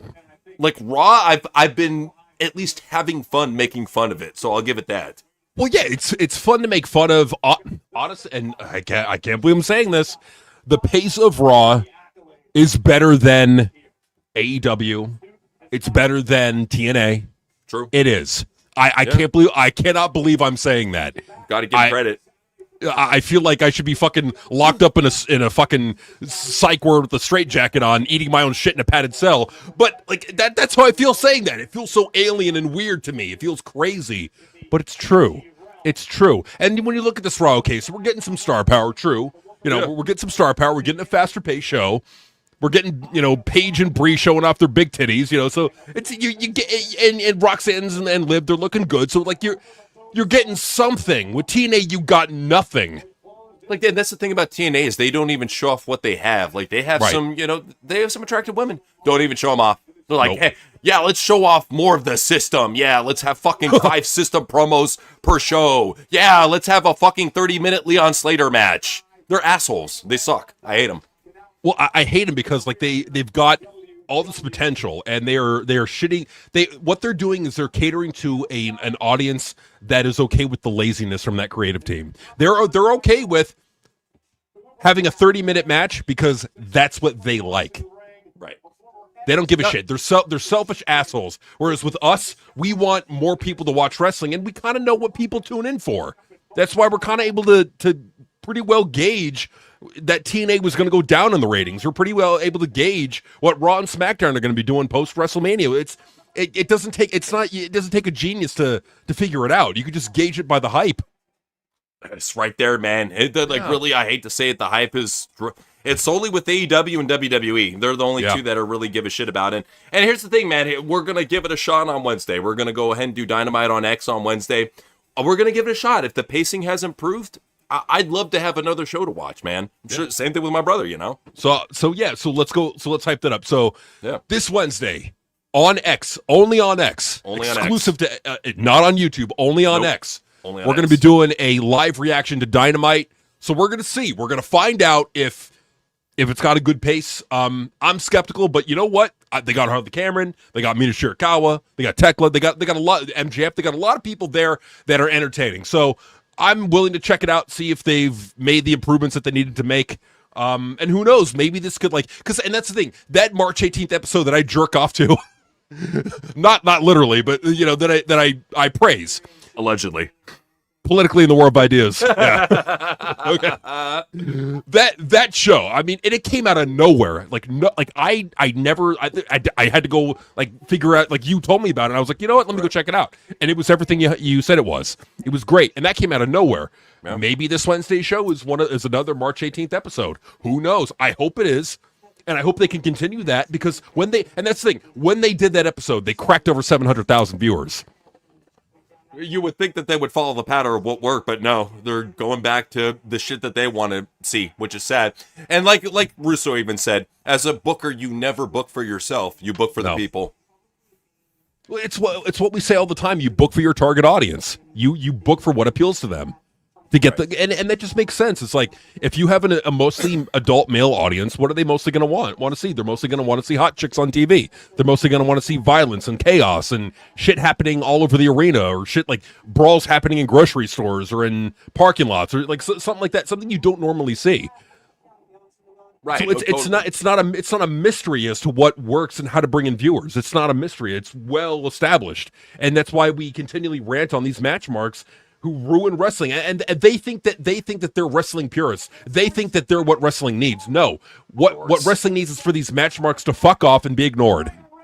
What's up, Truly? You had something to say? First off, that was really scary. Triple H doing the whole tongue thing and hand gestures like Rhea Ripley did with that creepy smile. Oh yeah, no, Secondly, Silver's really pretty. Soul Ruka's pretty, and then even Rhea, like when they were showing Rhea from earlier, really she used to be a very pretty woman, and she went to the dark side in the worst way possible. Sucks. It's a shame, man. Yeah. But we're getting a work rate match here between Soul Ruka and Io Sky. Io Sky is smiling for whatever reason. Well, that's what I don't like about Io, is there's nothing intimidating about her. I don't even look at her like a good babyface because she can't talk English. It's like, you're just a fucking overrated bitch with a SpongeBob ass that can do moonsaults. Yay. Well, and what I don't understand is so Soul was beefing with Becky Lynch, and they're showing it right now. Why is she having a match with Io?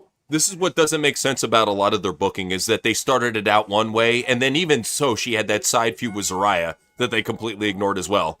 And then they have her just doing a random match against Io. So yeah, there's no proper build-up. That's my biggest thing, is if you're going to have a build-up, you got to do it the right way. And all this motherfucker knows is matches. It's just crazy. How do you not know? It's like I said, I think it's what they want. At the end of the day, they know, or at least they have a brief idea. Because especially Triple H, he was very popular in the Attitude Era. He knows what works on TV, and he knows what doesn't. It's very much what they feel the internet is going to praise them for, since they're already the top game in town. If there was competition, I think Triple H might be forced more to aim towards a casual direction, but there is none. So he can just book to show however the fuck he wants, and he'll still get praised. Well, I think what he's doing with this, just my guess is, he's basically, they see a lot of potential in Soul Ruka. I mean, and there is potential, sure. Absolutely, no doubt about it. I think what he's doing is he's seeing how she works with everybody. But you don't have to do that on camera. You can do that during a dark match, and that's how a lot of talents used to get tested out back in the day, especially in ring. Is you test them out in dark matches, either pre or post. Same thing with promos. Like Russo said, you got to have them work on the reps. Same thing comes with matches. If you can't put them on TV, put them in a pre or post. Always keep them working. I agree. You got to keep them working. And that's the thing with dark matches. Like, they're so underutilized now. I don't know. I just don't know what they're doing now. Now, do I think Sol Ruka's better than a dark match? Absolutely. Oh yeah, no, she really is. She deserves more. But the main thing about Sol is I feel that she needs a manager. I would love it since Soraya's not a bad talker. They shouldn't have had them be enemies. I would have had Soraya as her mouthpiece / lesbian partner. Fuck it, So Angel was saying one time BBT Network questioned if Gunther was Vladimir Kozlov when he saw him in a white TP from years ago. LMAO, because he had never heard of Gunther before and was like, "Who?" I get it. Gunther is one of the most overrated, fucking worthless pieces of shit. So I get it. I mean, I can see how somebody would think he's Kozlov. Just saying. What's up, Truly? Did you see that roast with The Rock and Kevin Hart? Oh yeah, he was saying that Kevin Hart was going to suck off his titties. It was very weird, man. Very strange. I saw that for the first time tonight. Very weird. They fuck. Yeah, no, they fucked. Rock has definitely fucked them. No doubt in my mind. Kevin Hart is just like, what? No doubt in my mind. Bend over. If you smell what the cock is going, come and take this rock bottom, you little bitch. Bend over. With your butthole, yeah.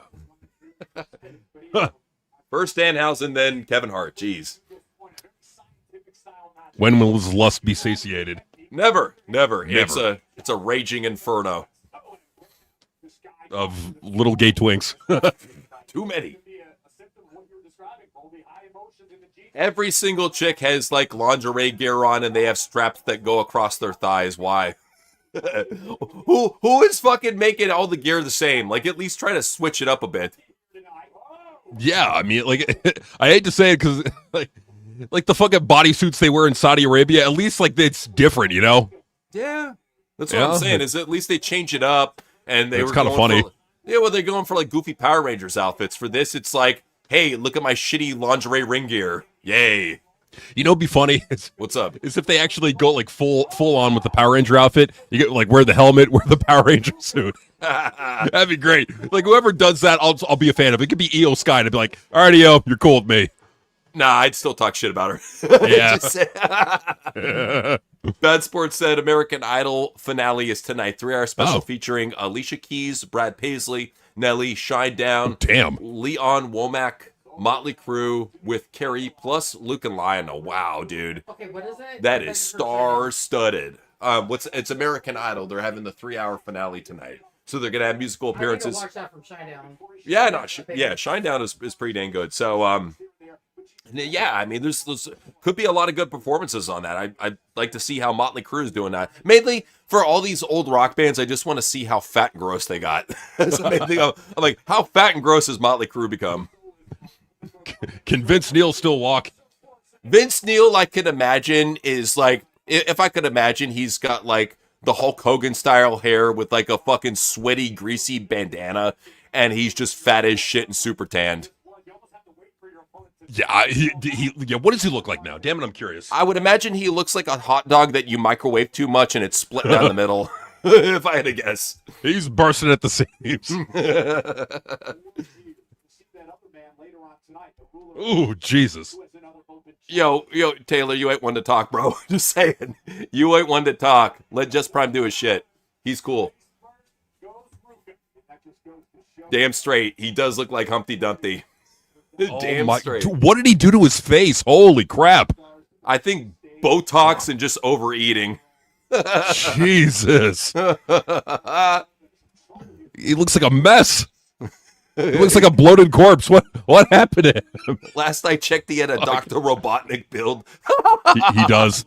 Dude, he does. That's shit. No joke. Wow. Oh, my God. Billy Idol looks like John Kreese. Oh, shit. Nice. Oh. The European Summer Tour. Oh, my God. This is going to be such a failure. So they're going to June. They're going in June for SmackDown to London, and June 23rd, and then June 24th in Sheffield. I think the only reason they're doing this shit right now is just so Cody can get a pop. Because we've said before, one of the few places Cody can get a pop is Europe. That's it. They love me. They really love me. You know, what'd be funny is if he goes out there and they all fucking like start throwing trash at him. That'd be great. You know what's always, this has always tripped me out, man. How the matches that the fans jerk off the most for online are always the matches that that deflate the live crowd and us the most. You notice that? Yeah. It's like they shouldn't be listened to. This is the thing. I keep fucking hammering that fucking point. They listen to us. Listen to us, damn it. If you listen to us, what we want will guaranteed bring in more fucking people. It will bring in more viewers.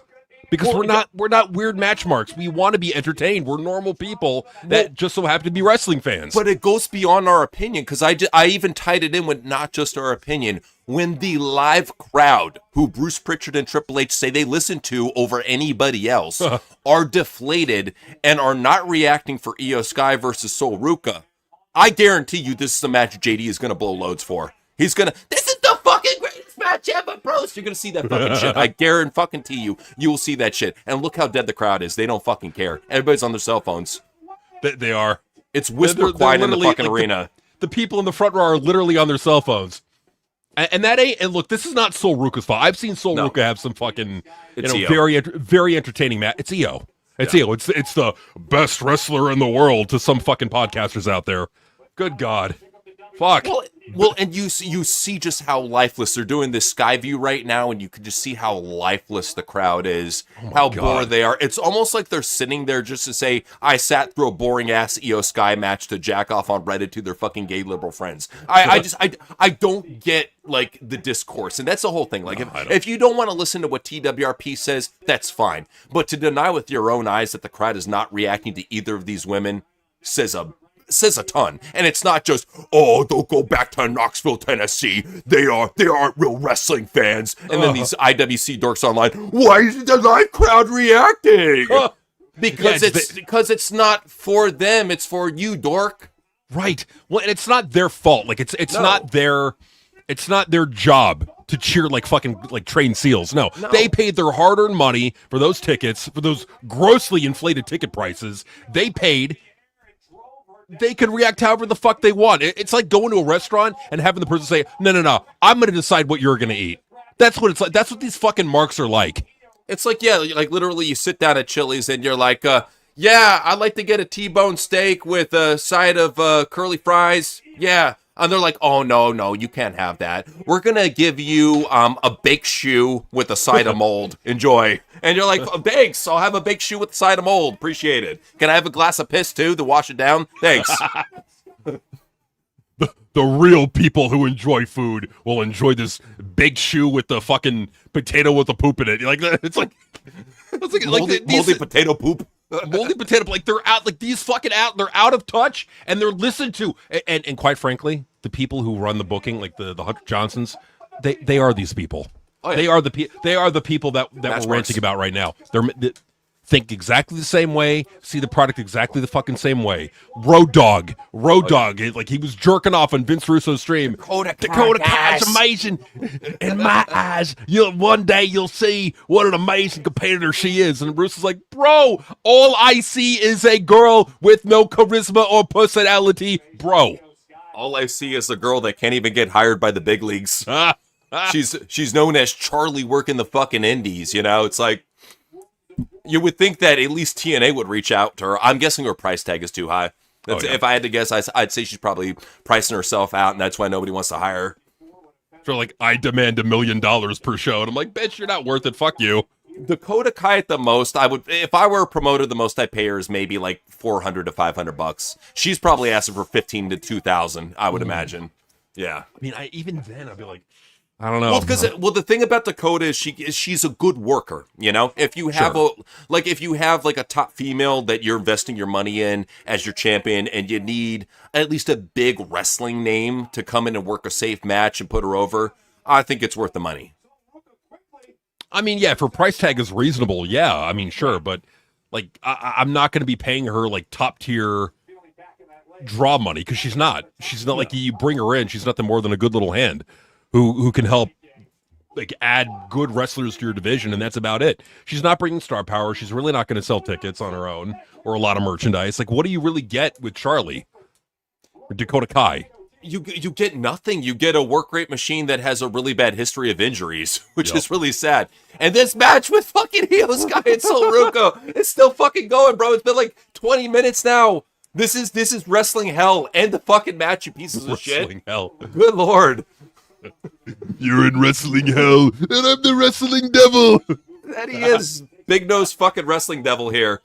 So, Modest was saying weekly pro wrestling has went from can't miss TV to must miss TV. I miss sports entertainment.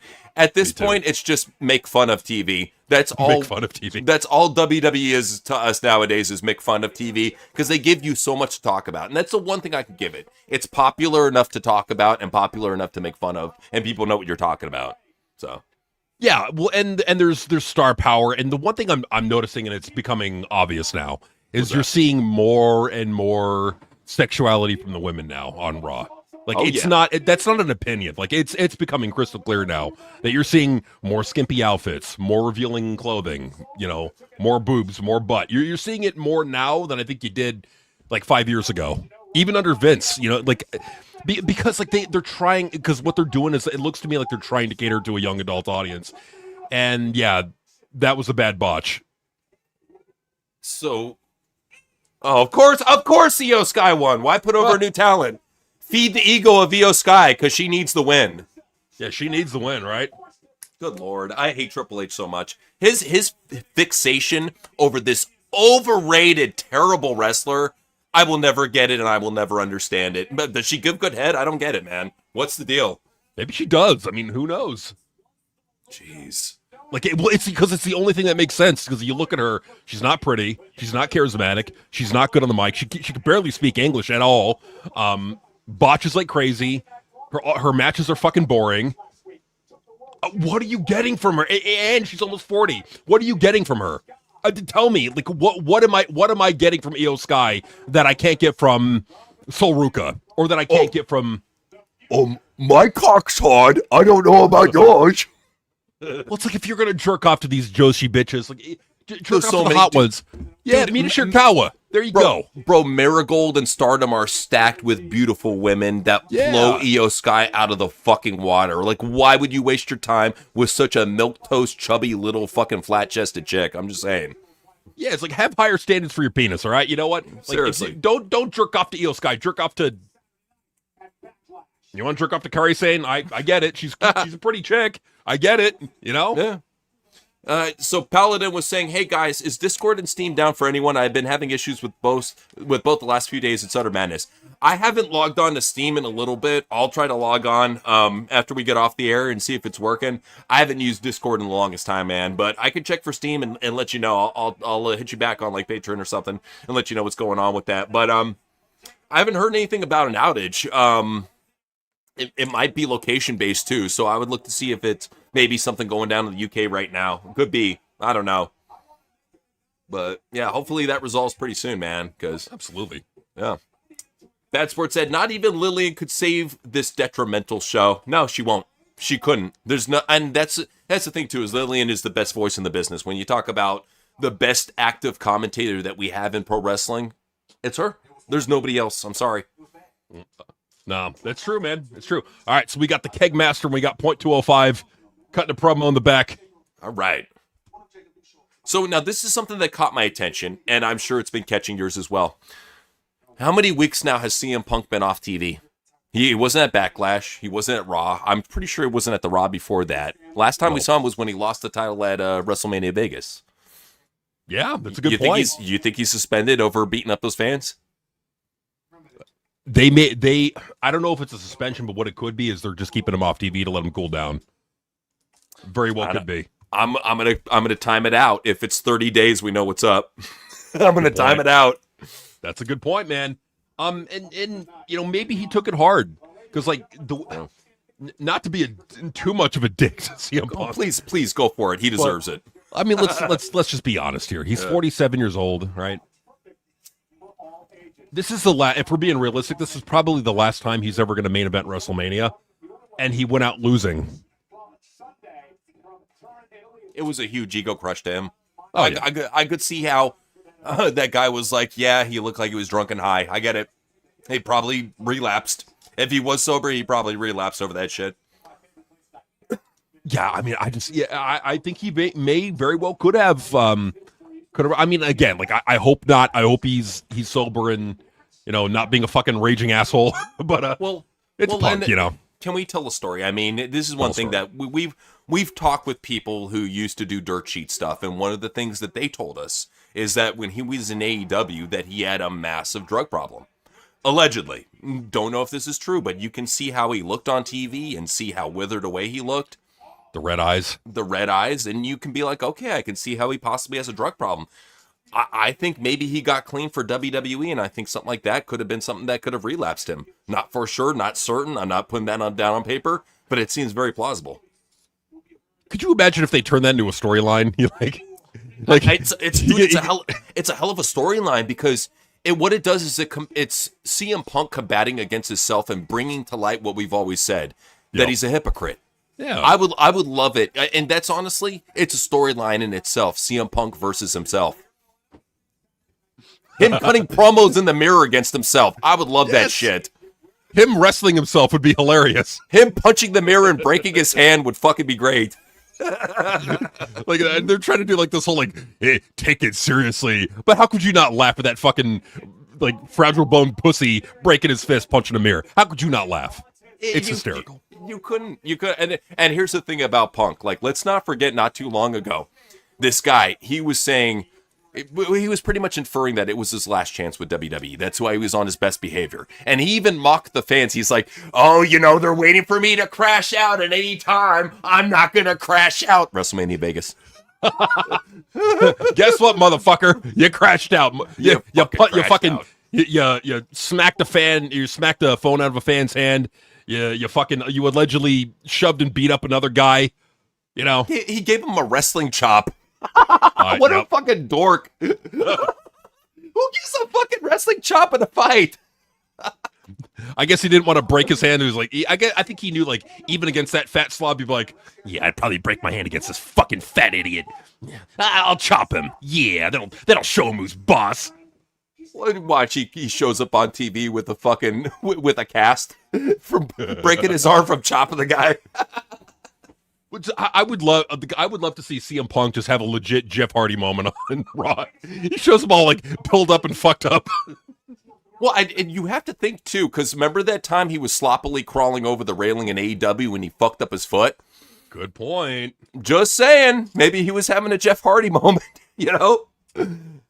And then lo and behold, he tries on Danhausen's boot after they fucked, and he's like, "Oh wow, this fits like a glove." Yeah. It's the fact that Punk is that we're halfway making this up, because we're not making up the fact that he slapped the phone out of the fan's hand. We're not making up the fact that somebody had reported. It's on camera. We're not making up the fact that he punched a fan in the face back in the day. Right. That's on camera also. It's. Oh, and let's not forget about Green Shirt Guy. He got a lifetime pass from getting slapped by CM Punk. According to that lying fat slob Green Shirt Guy, he's like, no, I go through our location. I'm like, no, you don't, you fucking liar. No one's buying that. No one's believing that. I would like to put together almost like a mini documentary of all the people that CM Punk has beat up that are his fans. I would imagine it's at least fucking 15 people. At least. It's got 15, 20, 25, 30. Yeah. Maybe that times 2 or 3. God, I gotta say, Roxanne is looking, I can see why Punk is, Yeah, she's my daughter. That I do things to, yeah. He treats his daughter well. I give her presents. Better than his wife. Let's put it that way. Oh, Modest Music said, characters and charisma will always be more entertaining and enjoyable to watch over work rate. 100%, man. And you know what's sad, too, is these fans, I think, even know that deep down. Because notice how all these child brain retards, they love Danhausen. They love Mr. Iguana. Even they want characters. Yeah, it might not be our cup of tea, but you better believe they want characters. They want charisma. They want people that jump off the fucking screen. They want it, and I think they're tired of fucking matches, because that's the thing, too, is like, I can understand, you know, you have matches for your work rate dorks, but you don't make the whole show about that. It's supposed to be a variety show. You hear that, Hunter Johnson? How do they not get that? Like, so frustrating. Anyways, Sam and George was saying, there's something to Io Sky that makes the promotion feel indie. I think she hurts more than she helps. Not a fan at all. And I'm glad you see that, man. And, like, that's the thing is, like, BRS knows what he's talking about. He gets it, man. And that's what I would say, you know, like, anybody who can see that Io Sky is an overrated piece of shit, you get it. Because a majority of the IWC sucks her off. And for whatever reason, because of Triple H's monster push that he's given her, this is what's sad, is wrestling fans, they equate a monster push with, like, barely any losses to being a great wrestler. They don't think to themselves, this is an overrated mid-card piece of shit that is being shoved down my throat and is beating everybody in front of her. That doesn't even equate to them. That's why you hear shit like, oh, Karrion Kross is a jobber, Scarlett Bordeaux can't wrestle. I'm like, you fuckers don't know. You're stupid. And that's the problem, is because, like, they're giving too much TV time to these assholes that provide nothing. Like, Io Sky provides nothing. Nothing. And I'm looking at Roxanne Perez, and I'm like, that's a chick that she should be in the Io spot. Well, cuter, better on the mic. They're putting Io in another fucking promo. Get it, one promo max for that fucking, and then they got Becky coming up making fun of her. What's the point? Why would Becky give a shit about Sol Ruca? She's the champ. Oh, because she's challenging for the title. But that's the thing. Remember when she first came out, Sol was cutting a promo, then Becky interrupted her. We were even calling out. We're like, why would a champ ever interrupt some random chick, especially a newcomer? Yeah, man. I gotta say, Sol's got a pretty face. I'm looking at her right now. Gorgeous. Yeah. No, even Truly was saying that she's very pretty. Yeah, she's a very attractive woman. She like we said before, it's the better Charlotte. Like when you really look at it, one thing I would love for her is I want Zariah to be her mouthpiece, because she's not the best promo, but she's better than Sol. So fuck it. And so now we got Obafemi coming out to the ring. Like, okay, so if Triple H, I think if Triple H fucks up Obafemi and can't get him over, I think Triple H will be gone. Here's what I'm going to guess. I'm going to guess it's probably going to be Obafemi versus Will Cruz in an open challenge match, just to get the fans ready for his fat fucking gross ass. So who knows? Who knows? He's big, he's bad, he'll body slam your dad. Oh my god! And you know they're saying you should put that on a t-shirt. No, don't put that on a t. Unfortunately, you probably would have a few neckbeards, and they'd probably go out and with their mommy's credit cards and buy it and make Will Cruz look like a star that he isn't and never will be. The only real way to really save him, I'm thinking, is to make him Opera Man from Running Man. Only way. Just have him come out singing.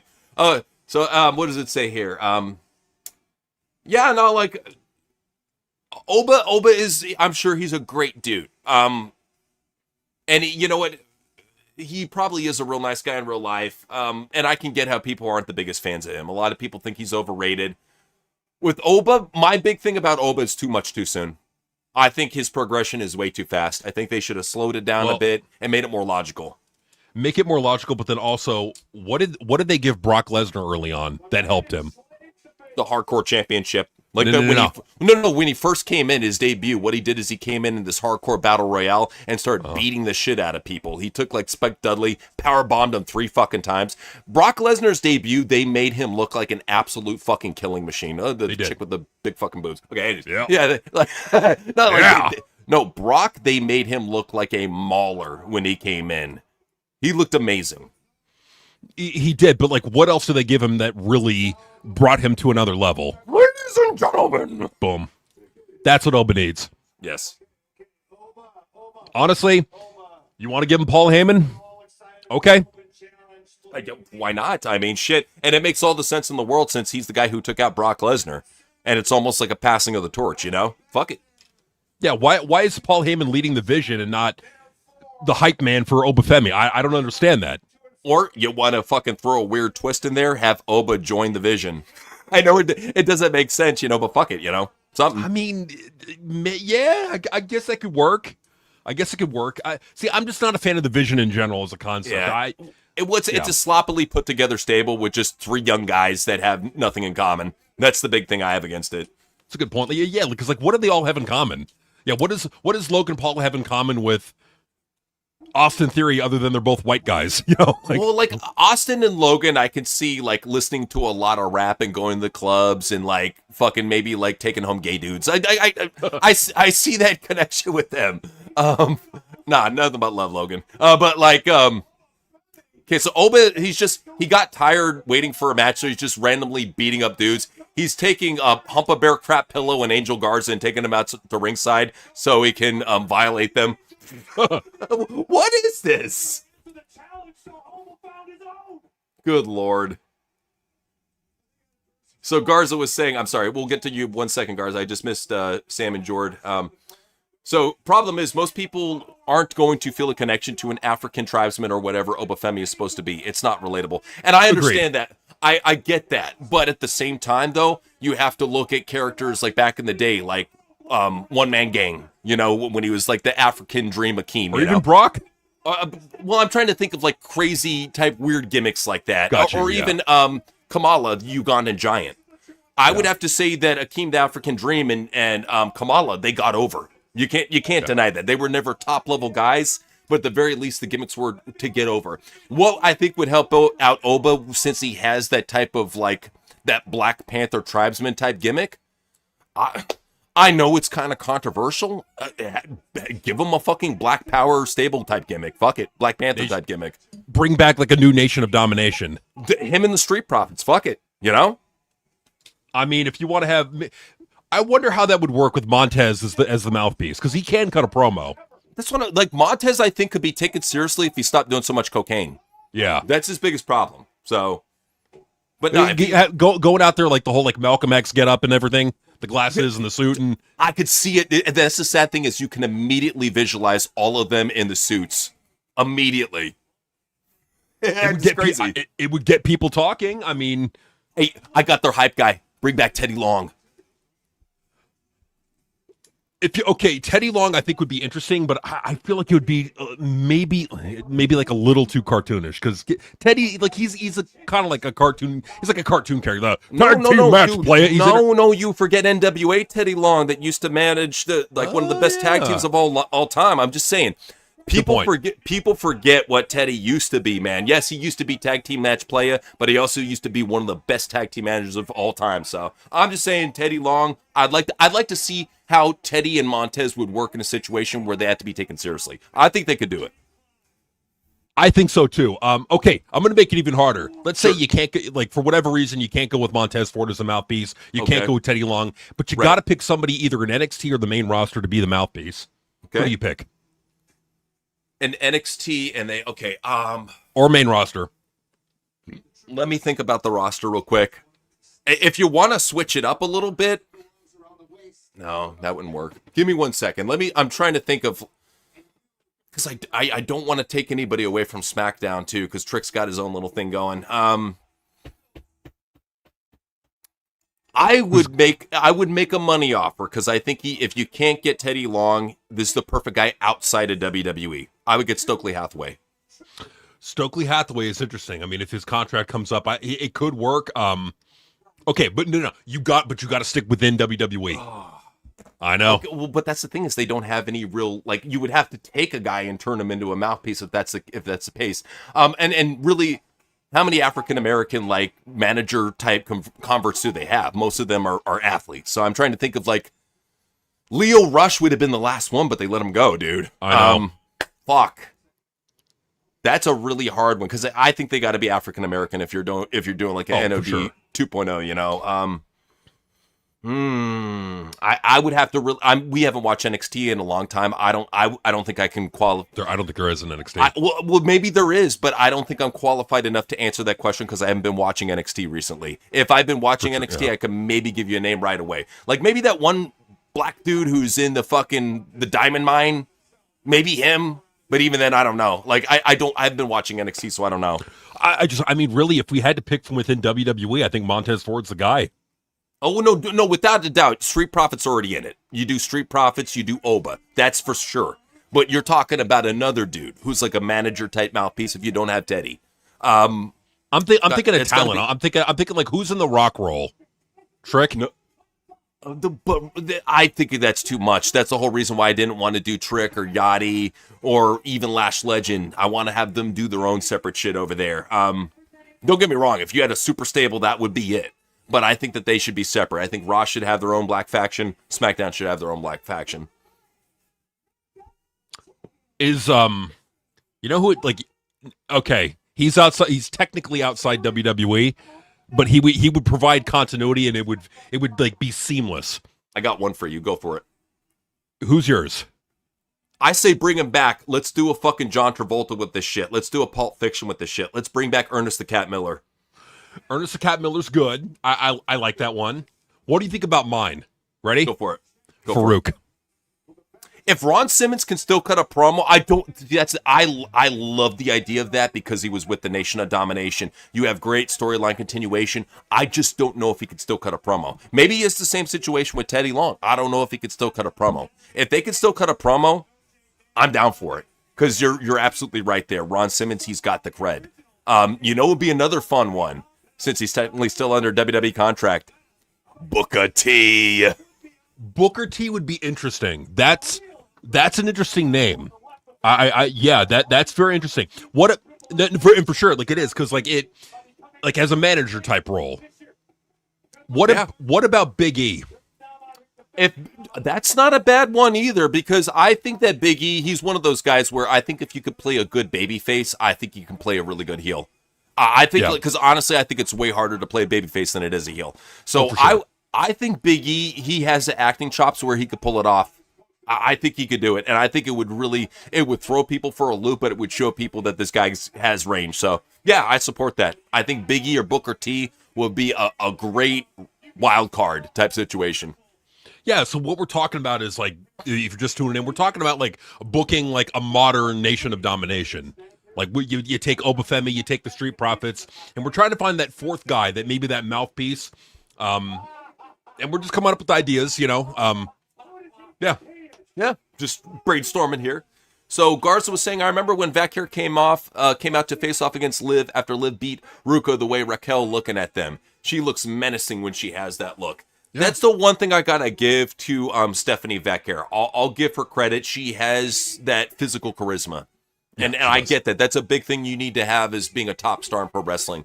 The English will come along. She's working on it. I'll give her that. But when it comes to like that beatdown, I always think back to that beatdown.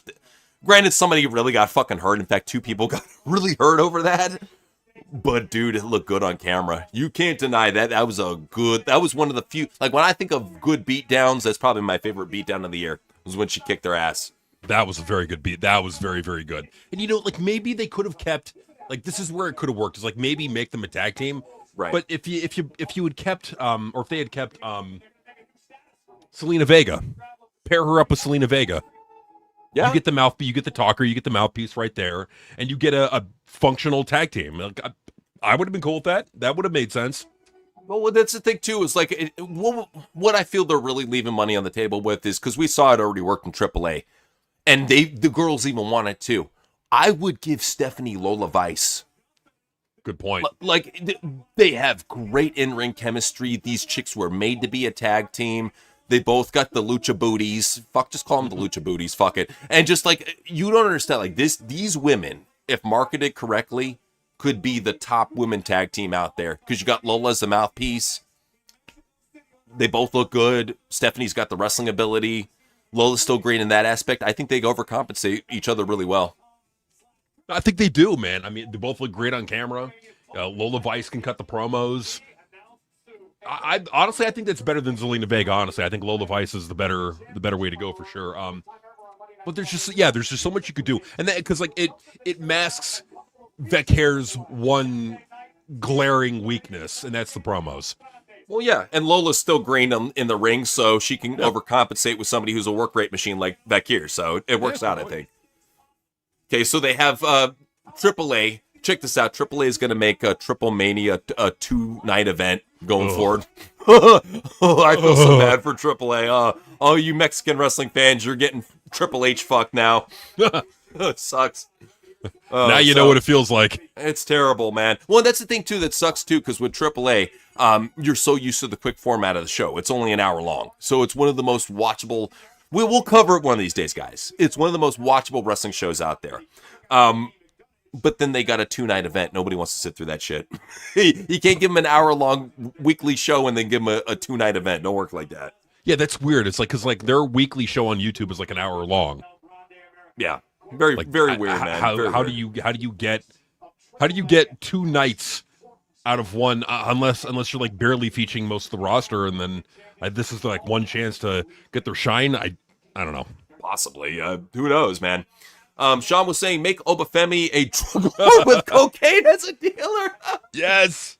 Oh, what's sad? One time I was watching SmackDown back in the day, and Grandma was over at our place, and she walks by. She sees Shelton Benjamin. She's like, he looks like a drug dealer. Oh God. I'm like, oh shit.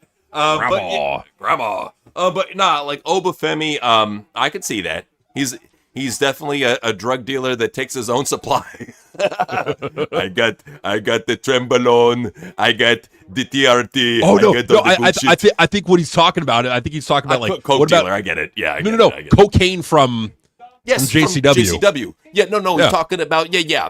I get it. Like basically, Obafemi is like his enforcer of sorts. Yeah, I get it. It could be fun. I think that's really fun. I love it. Well, that's what really trips me out is I feel like the JCW roster, yeah, they aren't the most physically imposing, but they get the character work. Any of these guys, I think, if they had that outlet, to perform on a WWE show, to perform on an AEW show, I think they would stand out. I think if you saw, Cocaine show up on an AEW or WWE, he would definitely pop. You would be talking about that dude the next fucking night. And that's the thing about Cocaine.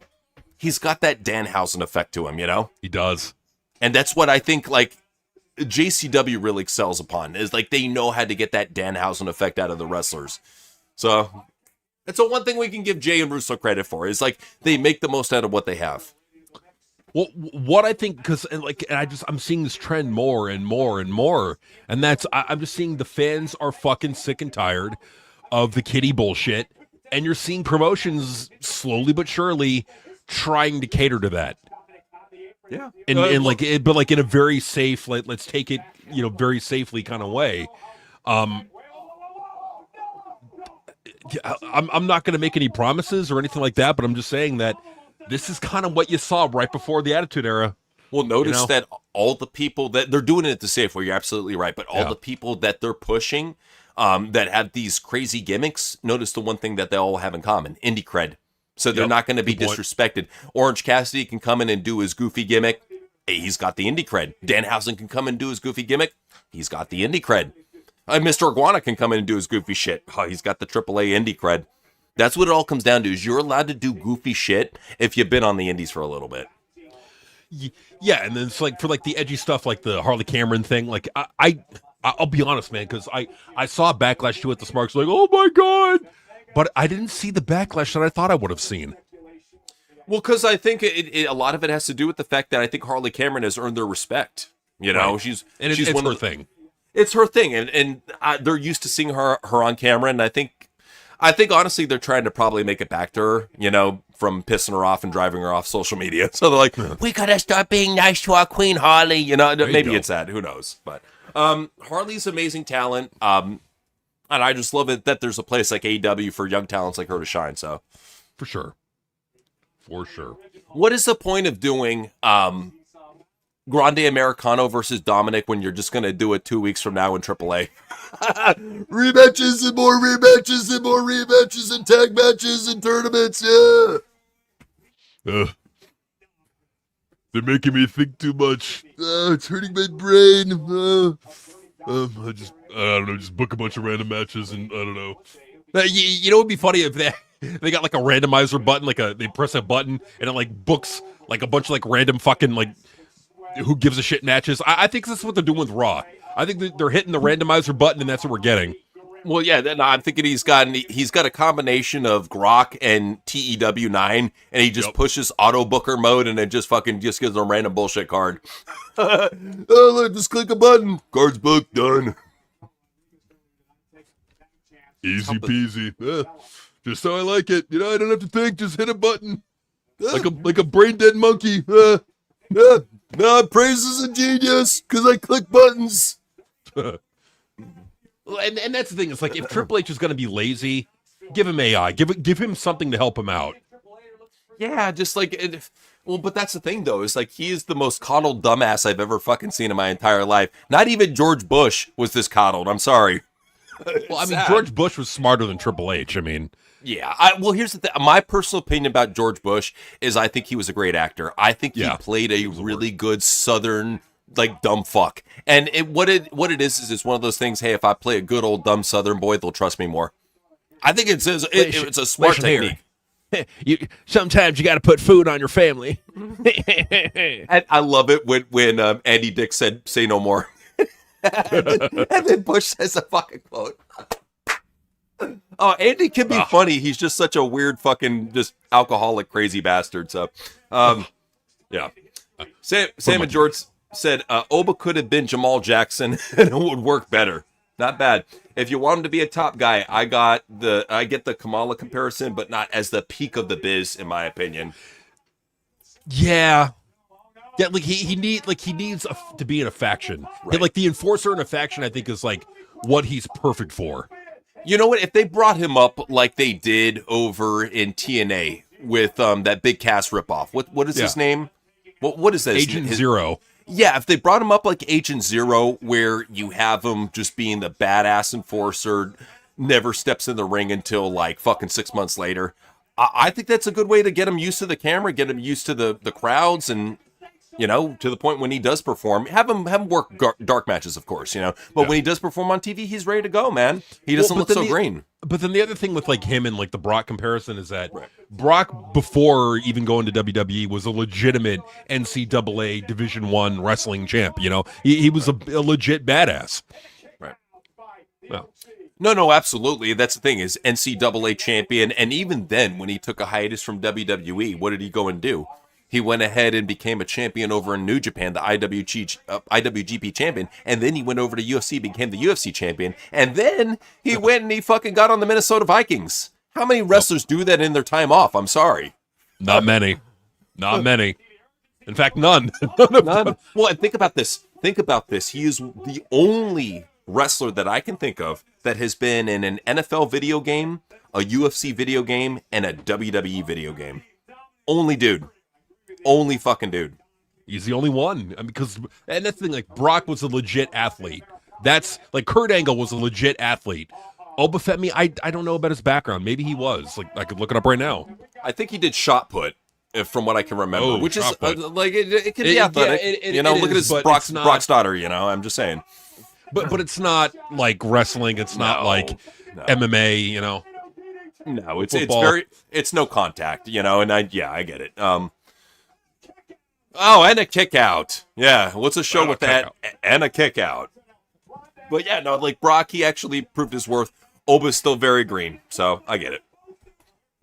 Sam George was also saying the moment I could pinpoint of where it all started going downhill was the introduction of Damage Control at SummerSlam. Yes, I remember that. Yes, that was the first big pay-per-view that Triple H officially took over. By the way, we remember that too when Bayley came down to the ring and started up Damage Control. Like that's the thing is when they introduced that stable, they didn't even tell you what it meant. They didn't even tell you the stable name, nothing. It was just, oh, here's Bayley with these Asian chicks.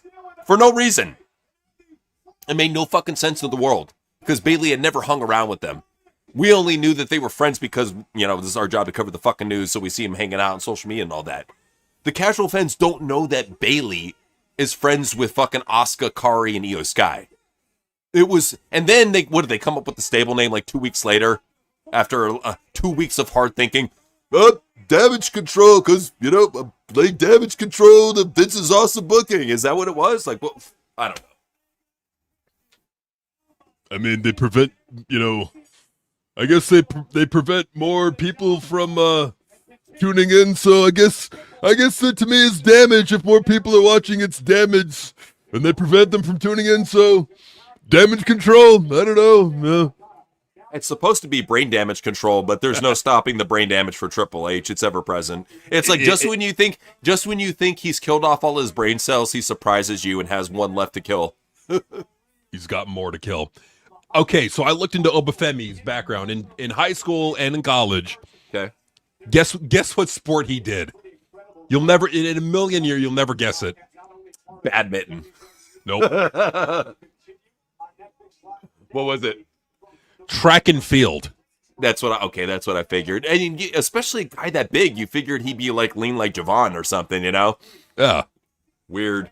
Maybe he just put on a lot of muscle. I mean, it can happen.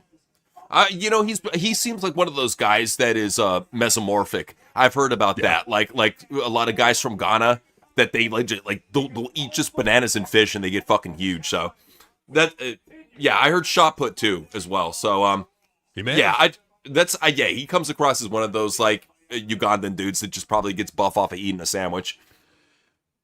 Well, no, yeah, for sure. But like they're hyping up the whole like Obafemi's open challenge continues. The problem with this is it needs to go somewhere. Like you need to see it like developing momentum towards something, and it's like I feel like they're doing this as like we don't have to book anything. Just random guy, bring him out there, put him in a match with Obafemi. It's what it's going to be is I think it's going to go a lot like the Braun Strowman angle when they first brought him to Raw. And, after he got out of the Wyatt family, they made him a monster, the monster among men. I think it's going to go a lot like that and then just fizzle out. Because he doesn't know what to do with these guys. So he's the African Braun Strowman. Pretty much. Which is, the big rumor I hear is they're trying to build up right now for Oba versus Omos. I get it. Okay. But at the same time, or don't you want to put Omos on TV to kind of build up to that? I'm just saying.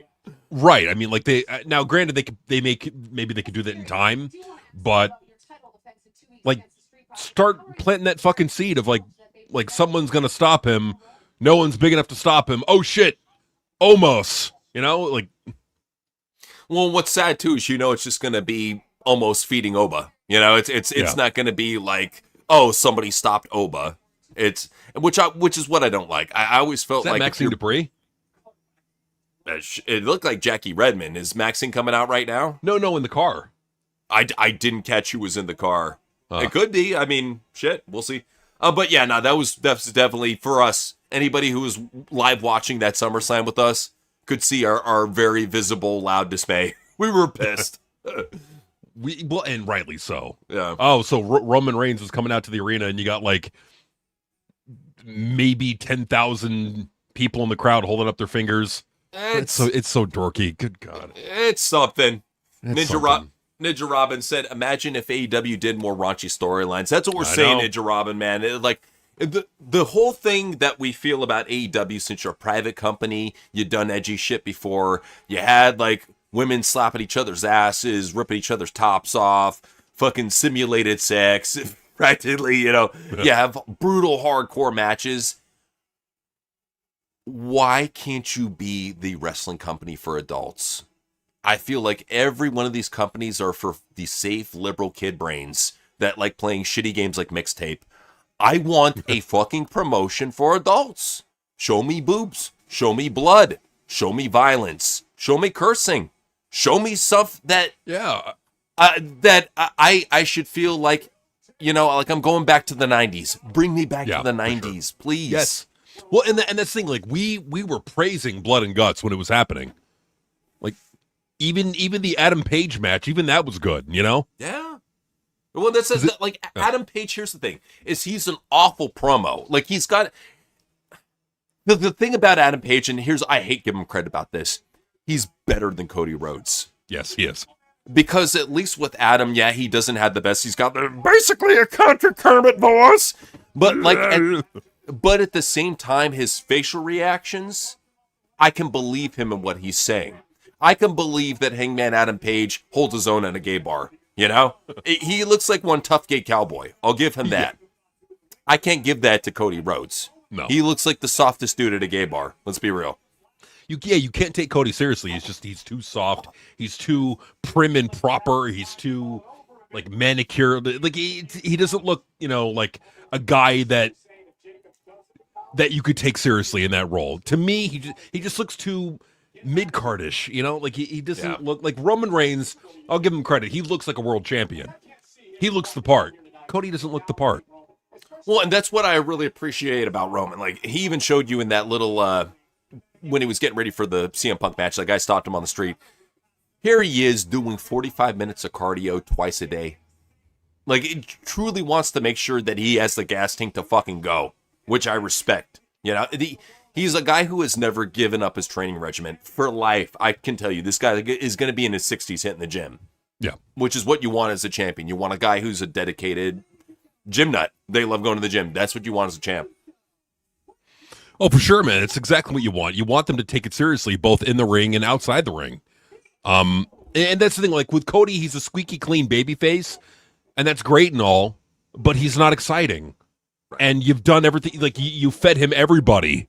Like, what do you do going forward other than either turn him heel or have a TKO versus WWE thing where he's on the good side?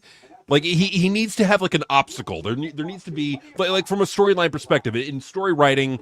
Like, if you don't have an obstacle in your story, you've got a boring story. I honestly think Cody is unsalvageable as a babyface. He has to go heel. That's the only way you can salvage him, because look at all the fanfare. This is a guy that has been ruined as a babyface in 2 companies now.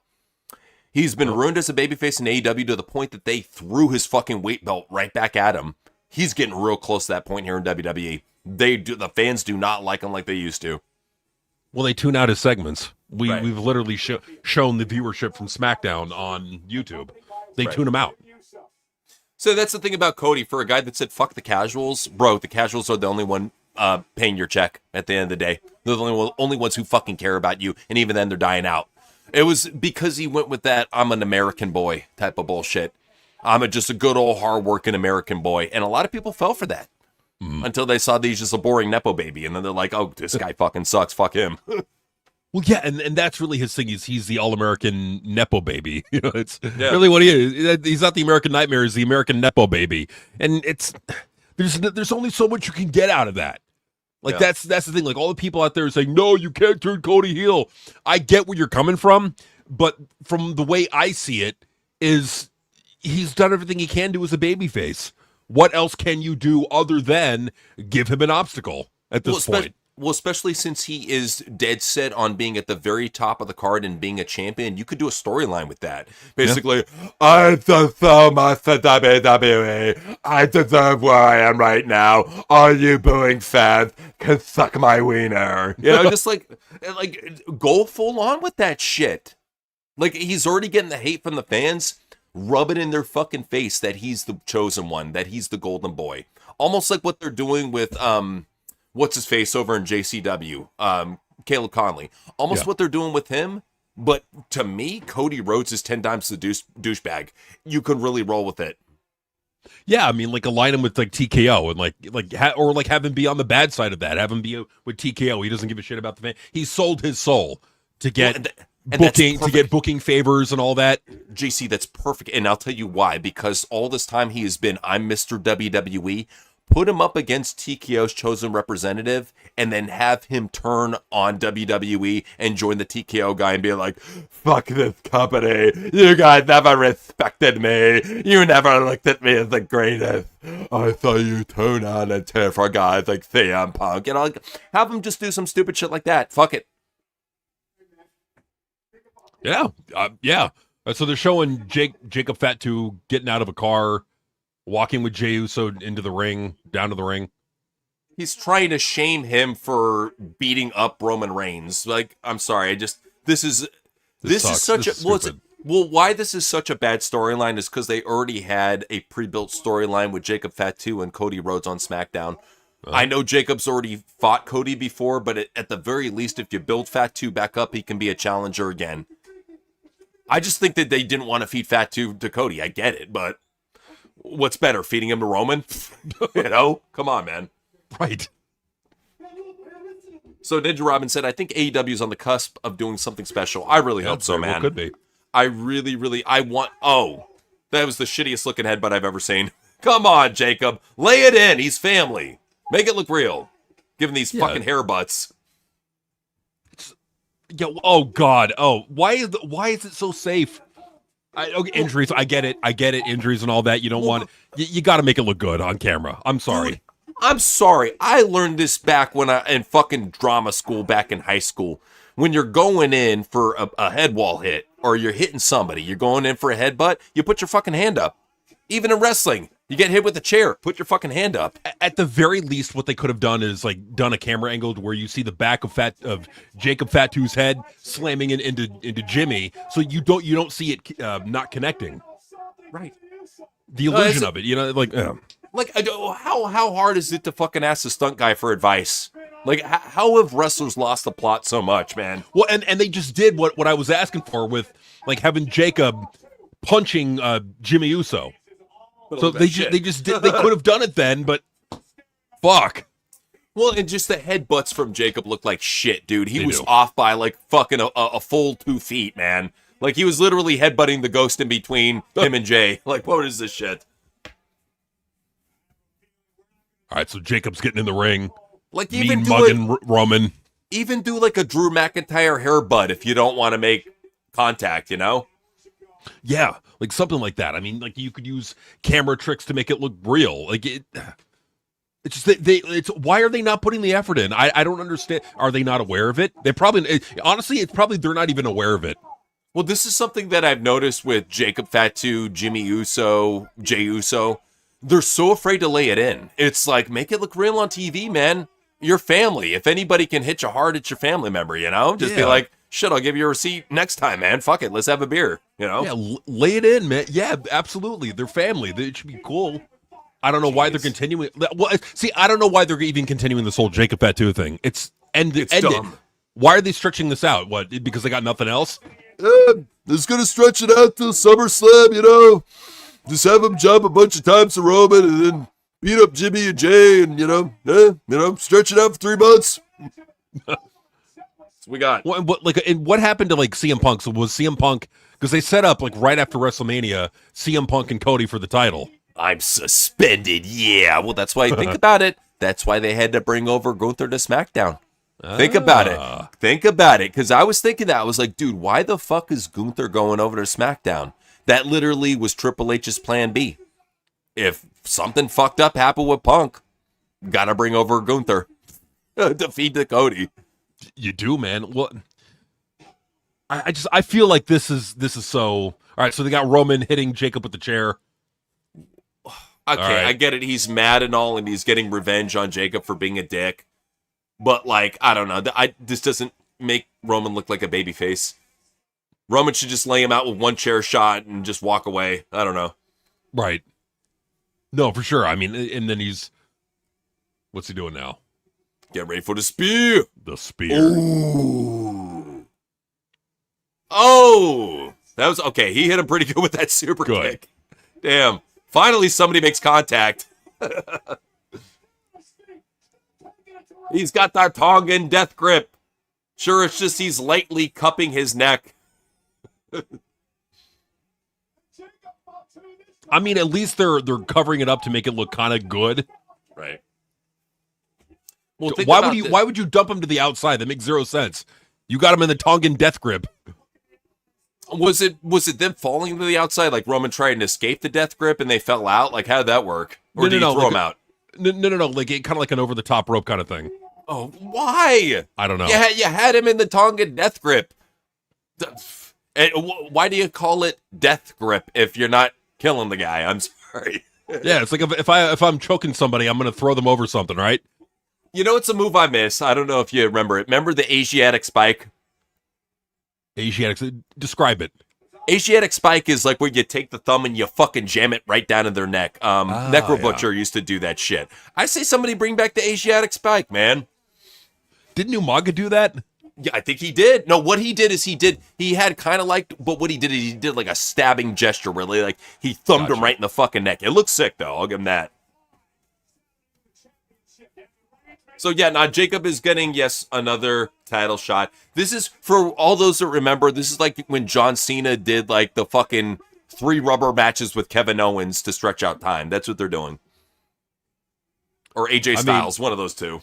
I mean, it's better than TNA. Yeah. It's not a high bar. Well, because here's the thing: is at least it gives you something to talk about. These are all relevant people, and like I said before, I can sit down and I can pay attention to make fun of this. Like, notice when we're talking about Raw, we keep it to what we're watching. We're not talking about like TNA or really. We mention it here and there, mention AEW here and there, but we're not fixated on it. We're focusing on what we're watching, which is what I think that people want us to. They want to see us live react, and this gets us live reacting. For sure, like they want to like see like what's going on. Like I'm tuning into your live stream. I need to kind of want to know what's going on here. So I think with Raw, it's easier to follow than TNA, where it's just literally nothing but indie jabronis and long matches. Right. Well, you could talk about people like Roman Reigns. You could talk about the Usos. You could talk about Jacob Fatu, Cody Rhodes, CM Punk. They're names in the business. Even Oba, a name in the business. So you could